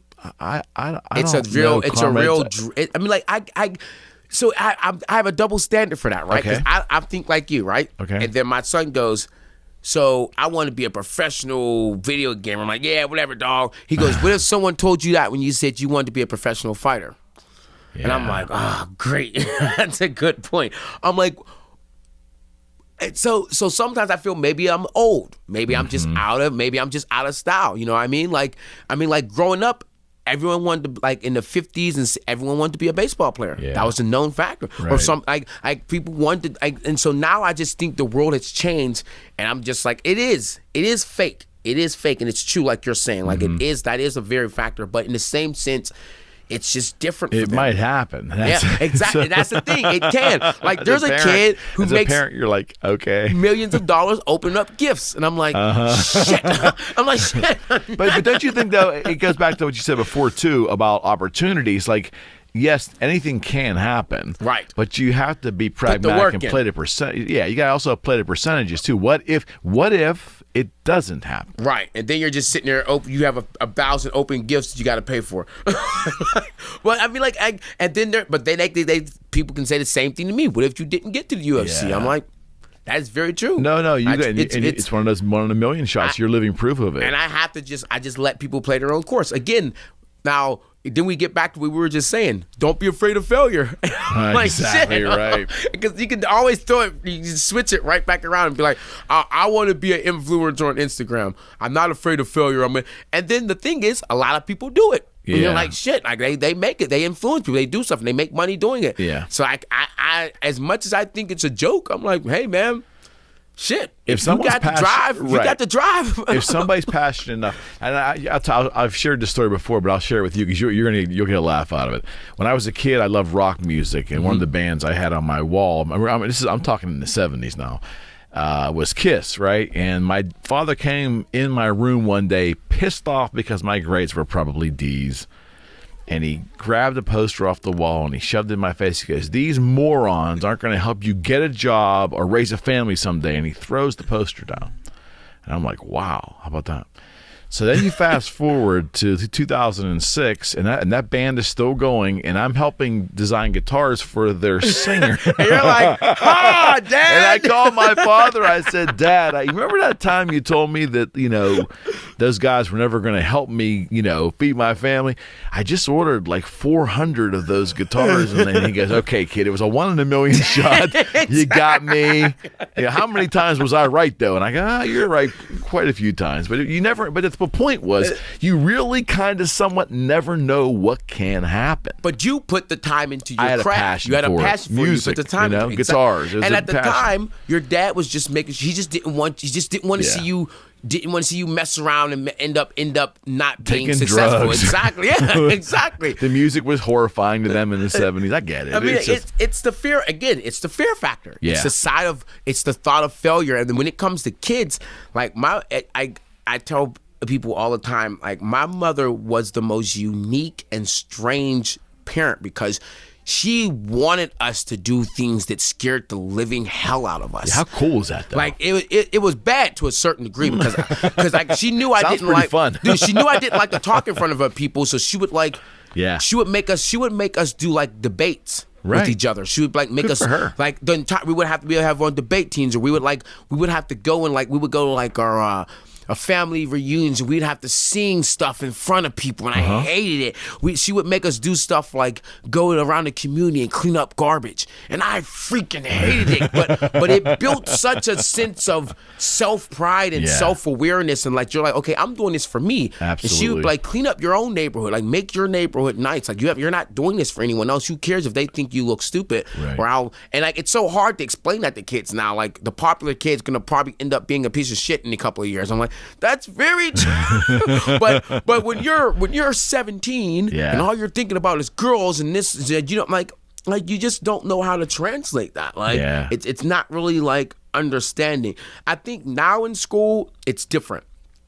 Like, I think the mentality of school was different. Like, that's why I like the whole acceptance of everyone thing, because people understand, like, oh, dude, all because you're a star athlete or anything or whatever, you can be friends with everyone. Like, it's more of a collective. It's wonderful. Yeah, it's more of a like I talk, like, my daughter Riley, she's a gymnast, and she's like really personal, and she talks with everyone, but she's friends with everyone, from the cool kid to the wreck. And I always tell them, like, yo, stay that way. Yeah. I'm like, don't not be friends with people because you're supposed to be that way. I'm like, stay different, stay unique, like, stay out. Don't be put into a box and told that you can only have this many friends or this type of friends or this listen to this type of music or like that. And she's just I'm like, so you have to really, as a kid, that's like, it's a hard thing to come into that, to understand yourself, to like trust yourself in order to do that. Well, there's a lot of peer pressure too. I can remember, and we talked off air. I went to school with Aaron. And Aaron's your uncle, yeah. And, one thing that was great about the environment that I grew up in the 70s in this town was that we were raised by some, I won't say, I would hope they were open-minded people, but we did not have a lot of the problems of race or gender issues or whatever. We just kind of wanted to hang out with our friends. And I think it was because it was a small community too. That we didn't, it wasn't until I got to college and actually started working in the 80s when I actually understood that, wow, there are racial problems in this country. I was insulated from it because we never saw it. And that's a beautiful thing. It was with beautiful. Children, because so my stepdaughter, she is my girlfriend now. She's white, and their dad is like Middle Eastern, and he's Middle Eastern white. So the boys look like regular white boys, and she is really brown. Like, she's just really brown. Like if I walk around with genetics, her, man. Yeah, it's so strange, right? And it's weird because she like identifies as a black girl, you know what I mean? Like she'll identify as a black girl, and that's her right. It's really unique because, like, when she goes to school and stuff, like the children that she hangs out with and stuff, and like you're saying, like, there's not really like a big race, there's not a big race thing, like, and she doesn't even really kind of get it, and like, that's wonderful. And it's so weird because I have to talk to her different. I talk to her like with the boys. I'm like, it's different, like, because being, as much as I tell people, I'm like, listen, I understand that racism and classism, racism, it's out there, and to teach your kids that, and like to make them like you said, you didn't really know it until you get out there. You're like, damn, you guys really, like, you're kind of like scratching your head. Exactly, like, what right. the hell? And we'd read about it in school, but it wasn't real. Exactly. You see what I mean? Until you get out into the workforce and you start seeing discrimination and feeling pretty shitty about society. And you're looking at people like, what the fuck is wrong with you? Exactly, right. It's really different. And like with her, she has a lot of curly hair. Like, we call her Wookiee hair, don't care. It's looking like a damn Wookiee, right? And I know, like, sometimes she'll probably get like, you know, I mean, like, she'll get teased or something about it, but and she has to like learn how to deal with that stuff all on the fly. And in this world, like, I really appreciate how different things are. I mean, from the way that, like, your movies, and a lot of people don't really do this. So being a black man, I love superheroes growing up. I love superheroes. I would watch Batman.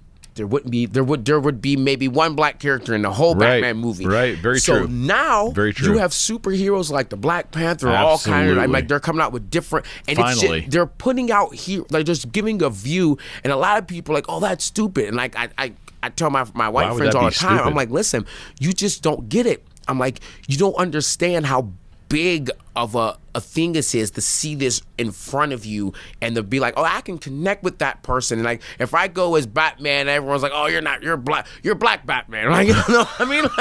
Like that's just the way it is. Like, it would just be different. It would just be like, oh, you're black Batman, or like, or leaving this or even for females. Like, it's like female heroes. It's just a different thing. So they have someone they can connect to. Like, it really hit me on understanding that it's a difference between men and women. My girl, I used to live in McKees Rocks, right? Because I'm like, I'm a guy, like, people like bad neighbor, and I don't give a shit. I'm like, I wish a motherfucker would break into my house. I'm like, come on in here. I want your ass. Give me a reason. Yeah, come on in, break into my house. So I'm like, I live in McKees Rocks. It was pretty cool. I lived like 2 seconds up from the police station. I parked my car. I had a moped at the time. I parked my moped. I'm like, yeah, whatever. I'm like, dude, I feel safe. Right. My girl came to visit me one time, and there was a white van parked out in front. You know, they call like a rape van, like no windows, like that's like it's scary for women. Sure, it is. For me, I don't like. It doesn't even cross my mind, right? It doesn't even register in my brain that can be an issue. And she didn't get out of the car. She like waited for like 20 minutes. And I called, like, what are you doing? She goes, oh, well, there's this van. I'm like, And I'm like, what are you talking? Perception. Like, and for her, it's completely different on how she deals with it. And for me, I'm like, I get out, like, I'm not thinking about getting snatched up, but for a female, it's completely different. And that's what I have to, like, with my kids, I have to explain to them, like, everyone's walk of life is different. And since you guys, you're brown, you look white, and you have two brown sisters, I'm like, you're going to experience some things, and you're going to have to, like, really understand how to deal with this and how to set people in their place, because you're going to like think people are going to say things, and, like, probably not when you're younger, but when you start getting older, people are going to say things that are rude or whatever towards you just because of that, because you're part of a biracial couple, or if your mothers were both, if you had two moms, you know what I mean, or something like that, everything like that. And I know, like, and like I said, most of my friends, like my white friends, they'll be like, oh, I'm like, dude, it's, you don't think about it because you've never gone through it, and if you can't grasp it, like, you can't understand it. It's like when soldiers, I have a couple friends that've been in the war, when they tell me about, like, I try to grasp it, I try to understand it, but I don't know how it feels to have someone shooting at my head and what that does to you. Right. So I can't. Yeah, you can't. You don't know from experience. I can't even try to grasp and understand what they feel or how they should feel or tell them how they should feel, because I don't know it. So, like, for me, like, just understanding that, like, we were just talking about the COVID-19, like, everyone deals with things absolutely completely differently according to their situation. And, like, if you don't have an open mind to, like, kind of see things that way, you'll look like an idiot. Like, I mean, like, and everyone gets, it happens to everyone. You always want people to see things your way, but it's just not reality. Like, it's different. I was, as you were telling that story about having to have to explain that to your children, like, we didn't get any of those explanations, and I don't fault my parents, but I don't think that there wasn't any issues of contention in my sphere. You know? It still would have been very helpful to have the conversation. Case in point, I went to I had a black friend in high school who was a female friend. We were the best of friends. As a matter of fact, people thought we were dating. We weren't. Best of friends. And she was going to buy a prom dress for going to a prom in a different school somewhere. And she goes, would you, like, go shopping with me? Because my mother can't. I'm like, okay. I never shop for prom dress. We ended up in the mall in the South Hills. We'll just leave the vaguity, the vague nature of that. And that was one of the first times I remember walking through the mall going, why is everybody staring at us? Right. You're like, well, I'm just coming here with my friend. Yeah. Now, again, it was probably the area we were in. It was, but outside of that little moment, it really wasn't, like I said, until I had left high school and then realized, wow, not only did we not experience this kind of ridiculousness, but we were not prepared coming out. Right, and you have to watch, like it can be mind blowing. I'm like, yeah, like, people are sexist, people are. I'm like, and it's, again, I tell people, like, it's just, like I said, I tell my kids, I'm like, it's just, people are stupid. Like, you just, that's the best way. We're quick to label in this country too. Right. Like, not all Southern people are racist. Not all Southern people are flying the Confederate flag. Right. You know what I mean? And it's so, I don't know. I think we're just so, not all stereotypes are really born out of facts. No, do you know they're creations? They're a percentage. They're a very small percentage, right? Like, and we do this. I try to explain that to people, like, again, about traveling, and people are like, Africa. Oh, I'm like, dude, did you know? Like, I'm like, have you ever been to Africa? I'm like, Africa's a continent, right? I'm like, that's the first thing I have to tell people. I'm like, you were homeschooled, like, you knew that. I'm like, you guys do know Africa's a fucking continent, right? I'm like, there's 52 countries in Africa, right? Or, like, people say, yeah, like Egypt. I'm like, Egypt's a country in Africa. Like, yeah, like it's mind blowing because like, people like when the big Ebola thing was happening, right? Yeah, people like, oh, it's in Africa, it's in crazy Africa. People running around with leaves on and shit. I'm just like, y'all motherfuckers are stupid, Like, Jesus Christ, I'm like, y'all are so dumb. Like people be like, oh, I'm like, yes, I'm like, American pride, we're the fucking shit, we're awesome. I'm like, but you do realize that other countries got some wild shit. Like, it's like, you ever seen Singapore? I'm like, do you even know what Singapore is? Right. I'm like, do you know what it is to go to another country and you'll be like, oh, like and especially with Africa, people think that it's like huts. Yeah. I'm like, that's like if you look in like a really bad rundown part of America, oh, that's just America. I'm like, no, dude. Like everybody has their high class and their low class in every society. I'm like, if you've ever, like, that's why I tell people, like, you have to travel. I'm like, go to other countries. Like I've been to Korea too. My sister was teaching English there. I'm like, fuck yeah, I'm going to Korea. Boom, and it was mind blowing. And it's like, oh, I'm like, of course, she taught English at this one school, and we went out to the far countryside, and it was like really there's big mules and stuff. Yeah. And then you go into the city side, and it's like.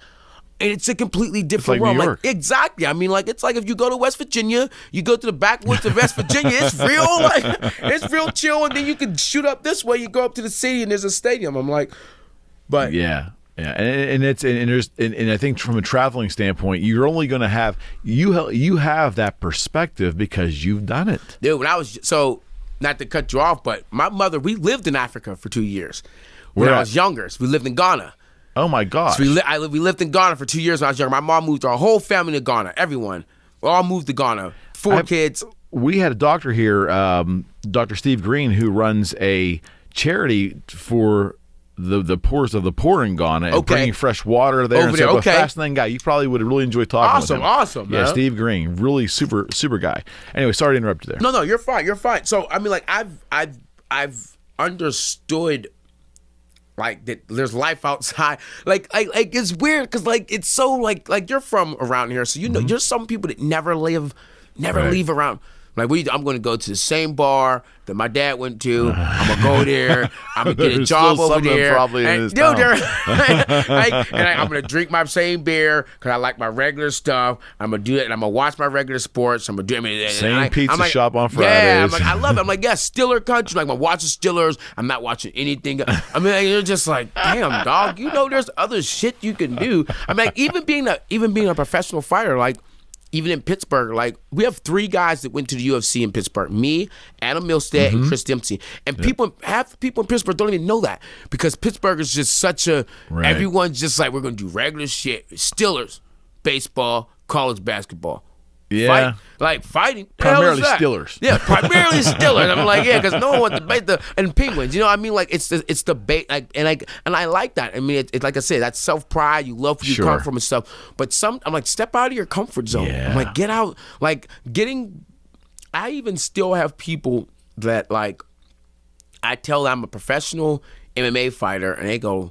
Like that human cockfighting stuff. I'm like, God, human cockfighting. I'm like, oh my God, is that great? And I'm like, I was on the cover of the Forbes magazine issue. I'm like, you're like that human cockfighting stuff. And I'm just like, and these are like people that are like in their like 40s, 50s. Yeah. Like it's not like you're like 70. If you're 70s and 80s, I can get it. But like when I meet grown men like are my age, and I don't really watch or know MMA. I'm like, dude. You've had to have fucking seen it or something. Like, there's no way you cannot. You've never sat down. You've never thought. I'm like, how, dude? Like, but there's like some people just don't like to step out of the that's Pittsburgh is very, and I'm sure there's other cities in this country that are like this, but Pittsburgh is very parochial. It is, right? I mean, and here's how about this word too. How about this? It's very archaic in many ways, and I'm a realtor saying this because I deal with it constantly. And again, that's okay. If that's the choice somebody makes, they want to live their life that myopically, okay. But you're missing so much, though. It's so, like, I remember my good friend, my strength coach, John Lepovich, he grew up in Washington, PA. And I remember I'd be like, yo, we all started training together at the Fight Club. That's where I met him from. Like, awesome guy.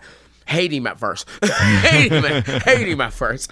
I was like, yo, we're going to the city. And they'd be like, oh, what the hell going on? I'm like, but like, that's just how it is. Some people be like, Pittsburgh, that's like 40 minutes down, man. We don't do that. We just stick there and I'm like, what the hell? But like, and that's just in here. And it's not, it's not different in other places. I went to New York and I met people that were from the Bronx that were like, dude, I've never Left the Bronx. I've never seen the Statue of Liberty. Yeah. I've never been down to the World Trade Center Memorial Building. I'm like, you've never, you live in New York. And like, I've never been down to the meatpacking factory. No, fuck that shit, dog. I'm like, yeah, like it's 30 blocks down the street. Like you're 26. You've never gone down there. Like, no, I catch the train. I come to work. I catch the train back.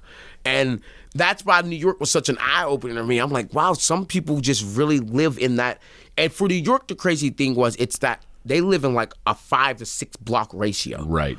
I mean, like, I don't like those guys. I'm on 127th Street. Fuck 137. Like, no, man, they ain't cool. It's like, the territorial. Yeah, it's and then they're proud of it. Fuck that. I mean, we're from New York. We can do anything. So we from here. I'm like, no, dude, you're from this much of New York. You're from this much of New York, dude. Like, you don't even you got all this culture, all this life, and you just don't even experience it because.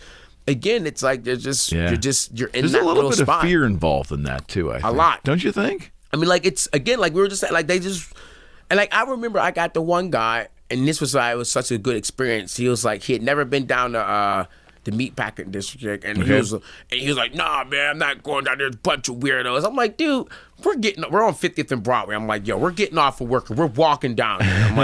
I'm like, you really need to stop this. So we went down there, and it was weird because to him, he was like. I'm like, yeah, dude. I'm like, it's just a different part of town. There's just different people. Meet some strange people, laugh at people, be goofy. Right. I'm like, don't just be around the people that you know and you're comfortable. I'm like, and it was weird because I'm pretty sure it changed him. Like, I bet. Just that one little moment. And I was like, it kind of clicked for me. I'm like, oh, like some people, that's all they need. Everyone might not go. Whole bunch of people that I tried to get to go to different places when I was in New York wouldn't go. Like, I would go to Romanian nightclubs. I'm like, dog. I ain't never been to a Romanian nightclub. I'm fucking going. I'm like they're gonna be playing a live band or like a Greek nightclub or a Caribbean nightclub or because in New York there's everything. Yeah. So I'm like, yo, let's go. Cosmopolitan. I'm like, let's go everywhere. But people would never. I'm like, yo, I'm gonna go. Even if, let's say I get kicked out because they're like, oh, you're not allowed here. That's cool. I'm like, let's say I go there. Yeah, I'm like, let's say I don't feel comfortable. The biggest thing was some places you don't speak the language. Right. I'm like, oh, I don't speak. I'm like, when I went to Thailand, I didn't speak any Thai at all. So I'm like asking people. Like, I like that. I like that aspect of like not knowing. It's exciting. It's like, oh, I have to come here and like do like when I went to Spain, it was mind-boggling because as an American, I've always gone to places that the object is for those people to speak English, American language, right? Mm-hmm. When I went to Spain, it was the total opposite. Everybody was like, your object was to speak Spanish or French. And like everybody was looking at me like I was some big dum-dum, like a guy from Poland, a guy from Africa, all over the place. And they're like, do you speak French?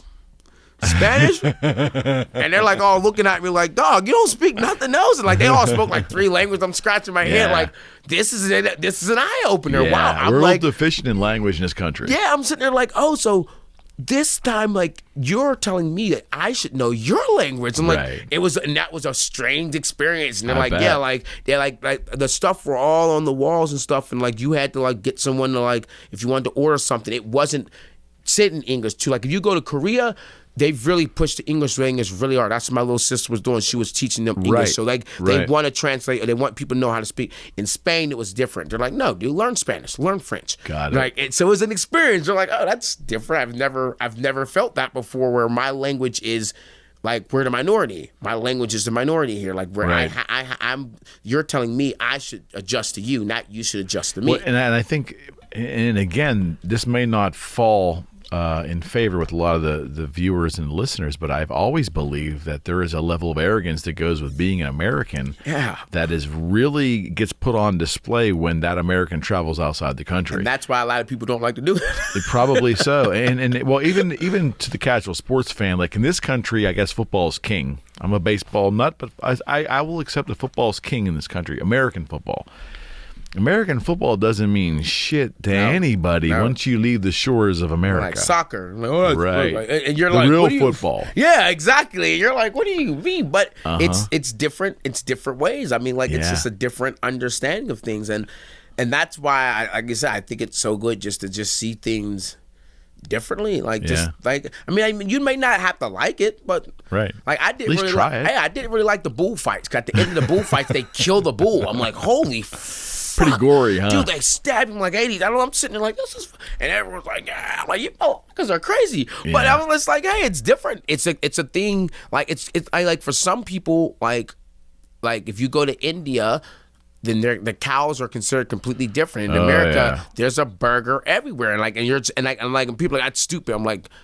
It's just the way it is. Like, and the biggest thing sometimes, like how some people like see the dog markets and like, oh, people eat dogs. I'm like, you don't understand. It's just a different world. Yeah, it's a different understanding. Yeah, I mean, like it's different. I'm like, for them, that's what I mean. Like some like, and they're not domesticated dogs. They're bred to be slaughtered like that. Doesn't make it any visually offensive. I get it, but I mean, like we eat rabbits here. Some people, I'm like, dude, I'm like, yo, like everything is, it's. I mean, like. We eat chickens. Some people, me personally, I'm like, that's a damn. Like I have right now at my new gym, these birds are up in the wall, and everyone's like, oh, just get. I'm like, dude, like there's fucking birds, man. Like you know, what I mean, like it's all different on how you see it. So, absolutely like, right. I don't because I'm a vegetarian.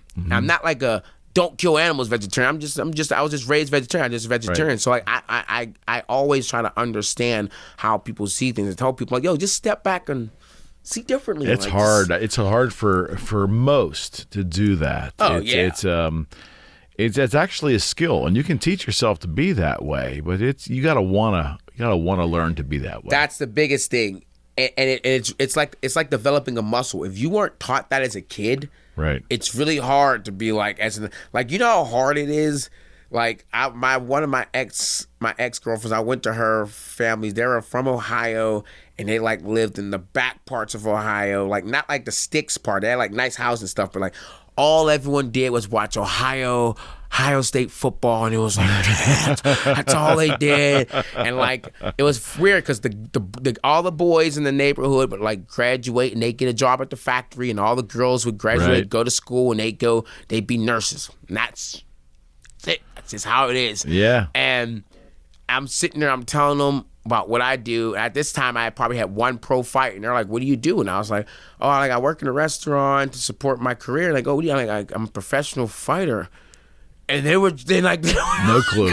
They were just like, the hell are you talking about, dude? Like, what the? And like to them, it was seriously like I said I was a fucking assassin or something. Totally dumbfounded, And they're just like, what do you mean? Wow. I'm like, yeah. And they're like, whoa, that's like, oh my God. Like, I'm like, but it's, again, if you really, like, if you're like in a small town and everyone, they just don't step out of their comfort zone. Like, yeah, and to me, it's just a small way of living.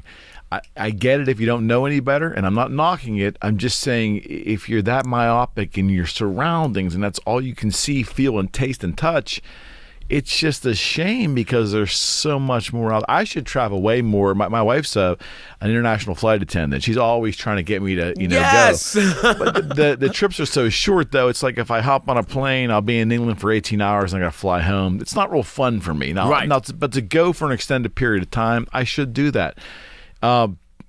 But I've traveled the world in a prior life. I spent a whole year in 1999 actually traveling the world for a company. We didn't get to see a lot, but it opened my eyes that, wow, we as Americans think the whole world revolves around us. And while we are a powerful country and powerful in culture and all that, we're only one part of the big puzzle. It's nuts. You know, it's really like, and like my biggest thing is like my friend, my good friend Mark Chirico, he goes to Disneyland. That's his thing, Disneyland. And I'm like, dude, I'm not going to Disneyland. He'll go to like Disneyland, Apex or ACOX or whatever it is, and like you eat at all these different places. I'm like, no. Instead, I'm going to go to that real place, dude. I'm going there. And he's like, oh, you take your kids. I always make fun of him so much. He like loves. He has like him and his wife. They have like Mickey Mouse tattoos, Ratchet tattoos. I'm like, dude, you're such a nerd. I know a few people that are like, Mickey nuts. Dude, yeah, he's like nuts about Mickey Mouse. And I'm like, dude, listen. Instead, I'm taking my family. I can go to Mickey Mouse and meet the princesses there or whatever. I'm gonna go take my family to Thailand and see a real fucking palace. Yeah. like that's gonna be nuts. Or I'm gonna go to Peru. I'm gonna go do this. Or I'm gonna go there. Or I'm gonna go to Spain. I'm gonna go and that's the stuff I want to take my family. And like everyone's like, oh, that's dangerous. I'm like, no, it's not.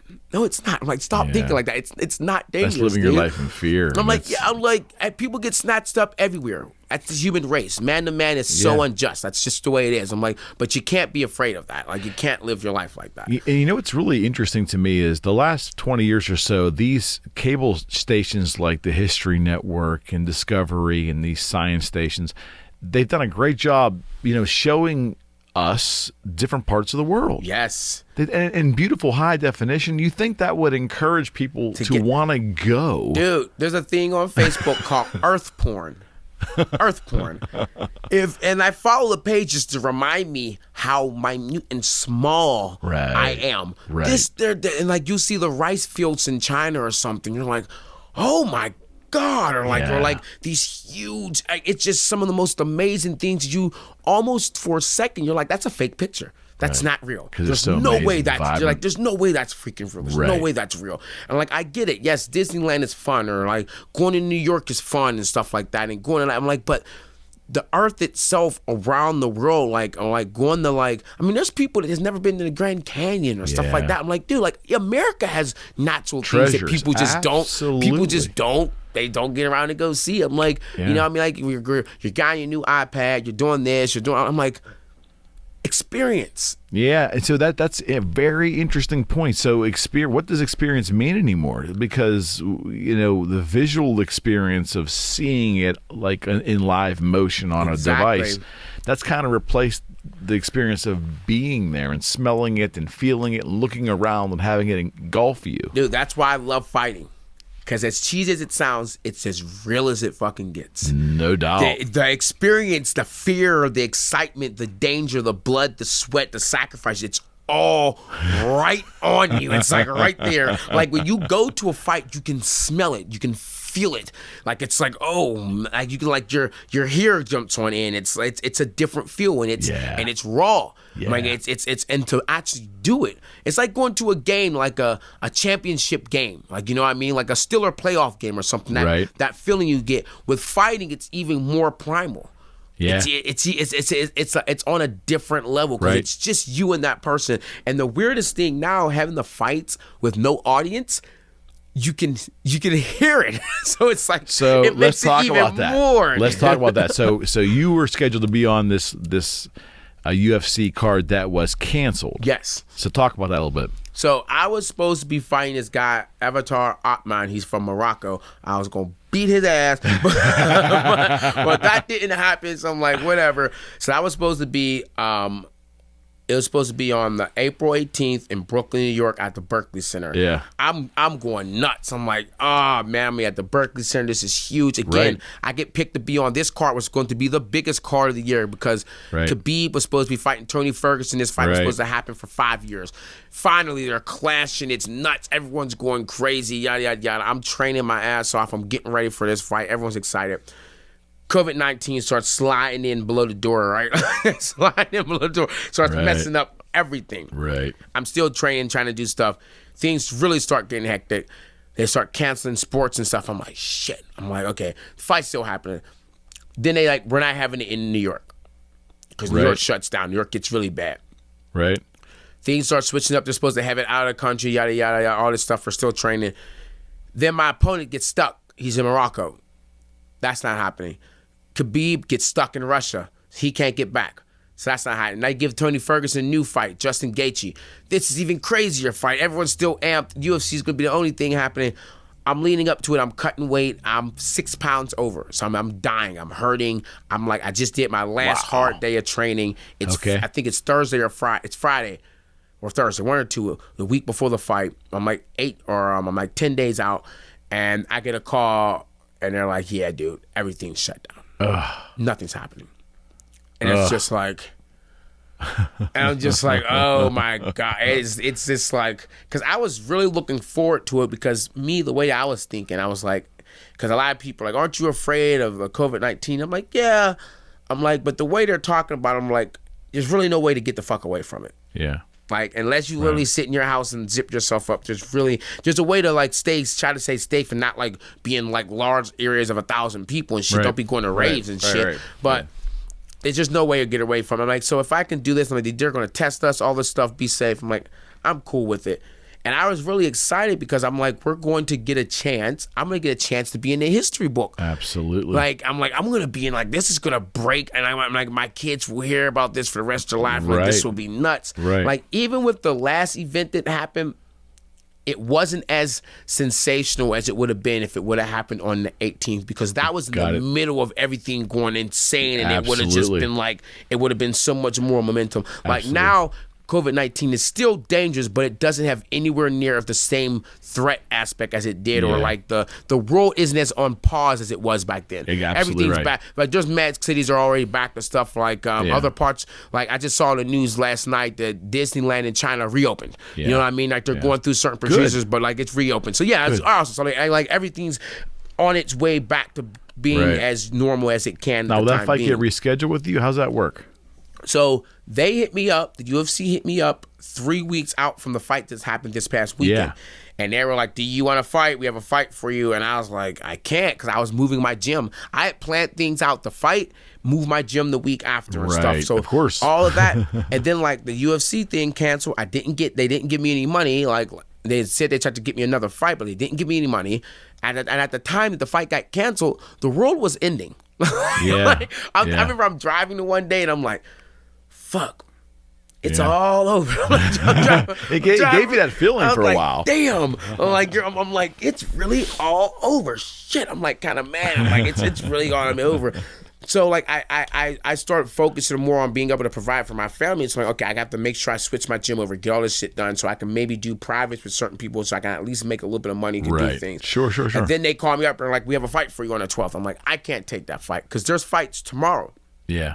And that's the card they tried to get me on. I was like, dude, I can't get on that card. I'm like, I haven't been training for the last 2 weeks. I'm like, I hurt my leg a little bit. I'm like, I'm not 100%. So I told my manager's like, it's okay, it's fine. So the guy I was supposed to fight after my fight with Ottoman got canceled with Michael Johnson, he actually has a fight tomorrow. He's fighting somebody else. Okay. So they didn't offer me him though. They offered me someone else, and then like a week later they offered me another person. I just couldn't take any of the fights. Got it. But I was talking with my manager. He hit me up because he was at the fights that happened this past week, and he was there. He had some fighters on the card. He hit me up and he was sitting down with Sean Shelby. That's the matchmaker, and he was like, "We're going to be probably looking to book you in June, or you could be good for June." I'm like, yeah, I'm back to training. My gym's officially at its new location, so I'm training stuff. So hopefully, probably there's a couple of cards. There's a card June 6th, and I think there's a card 4 or 5 days after that, and a week after that too. So I'll probably be like midway through June and stuff. So I'm training. I'm back to training pretty hard now, and I'm looking forward to, because they're supposed to have an island or some shit, Hans Island. That's where you might be. So I don't know if I'll be fighting on Hans Island or what. So I'm just super geeked about that. Optimistically, in June, we might have some small gatherings. There might be some. It might be illegal to have people in the arena. I don't know what the future is going to hold. Yeah, but like. I think the UFC is like, I was watching a thing with Dana White, and he was saying, like, I don't think they're going to do any group, like any people gathering for the rest of the year. They have no intention. Might be safe. And the biggest thing is, again, like, it's the liability. Because someone says, "Oh, I caught coronavirus at your event. I'm going to sue you." What a shame. That's the reality. Yeah. So you have to cover your ass until the government says it's okay to do things. Yeah. Like, even with my business, people are like, "Oh, you should just reopen." I'm like, okay, so let's say I reopen, or let's say someone gets hurt. Let's say they don't catch coronavirus. They get hurt. And then they're like, then I have to report when it happened. And people are like, "Oh, you weren't supposed to be open." I mean, there's so much that can come into it. So I'm like, it's liability. I'm just covering my ass for a time. No, and I get it, buddy. And I so before we wrap it up here, give us the location of your gym. My gym, it's 24 Woodville Avenue, Pittsburgh, PA. That's right up off of Green Tree Road. So it's right up there. You'll see a little big old sign and stuff. And when it gets warm and stuff, we'll have the doors open. We're back to training and stuff. You'll be able to drive past and see it. So when we take everyone from beginners to completely advanced. I mean, I teach the kids class. We have a ladies fitness class. We have everything: kickboxing, jiu-jitsu, boxing, MMA, whatever you can think of, we do it. The name of the club is it? It's called the Academy. The Academy of Martial Arts and Fitness. The Academy of Martial Arts. And the address one more time? It's 24 Woodville Avenue. 24 Woodville. Now, yes, website? Yeah, it's the same thing. You go to the Academy Pittsburgh Martial Arts. Yeah, and I'm sure his Facebook pages and all that stuff. Yeah, you can't it's the same thing under looking. Instagram and stuff. You Giggle my name, I'm all over it and stuff like that. So that works. This was amazing, my friend. I'm glad. I'm honored that you came on. It was kind of short notice. Special thanks to Adam Milstead for connecting us, and now the floodgates are open. Not only do I want you back a bunch, but we're going to get you on with Adam, and we're going to keep networking. And I think it might be interesting to get. Maybe all three of you UFC Pittsburgh fighters on. Yeah, I have room for three. I'm actually with Dempsey. I'm actually training with him tomorrow. We're gonna be up in training. I'm going to leave that in your hands then. I'll tell him. I want to bring him on and have his own show, but I also think having the three of you on in this room, once we're allowed to sit in the same room, would be one hell of a discussion. We have a lot of fun there. It'd be goofy. Those are both some really goofy dudes, man. Those are fun guys. Khama, I appreciate it more than you know, my friend. Hey, man, thank you so much for having me on. And I wish you the best. I want you to go out there and kick some ass. Oh, that's the plan. For us burgers from Pittsburgh, baby. 412. Us Yinzers, right? Yes, pierogies all day. All right, buddy. Awesome, man. Thank you. All right, and we are out. Awesome. All right, man. What do you think? That was great.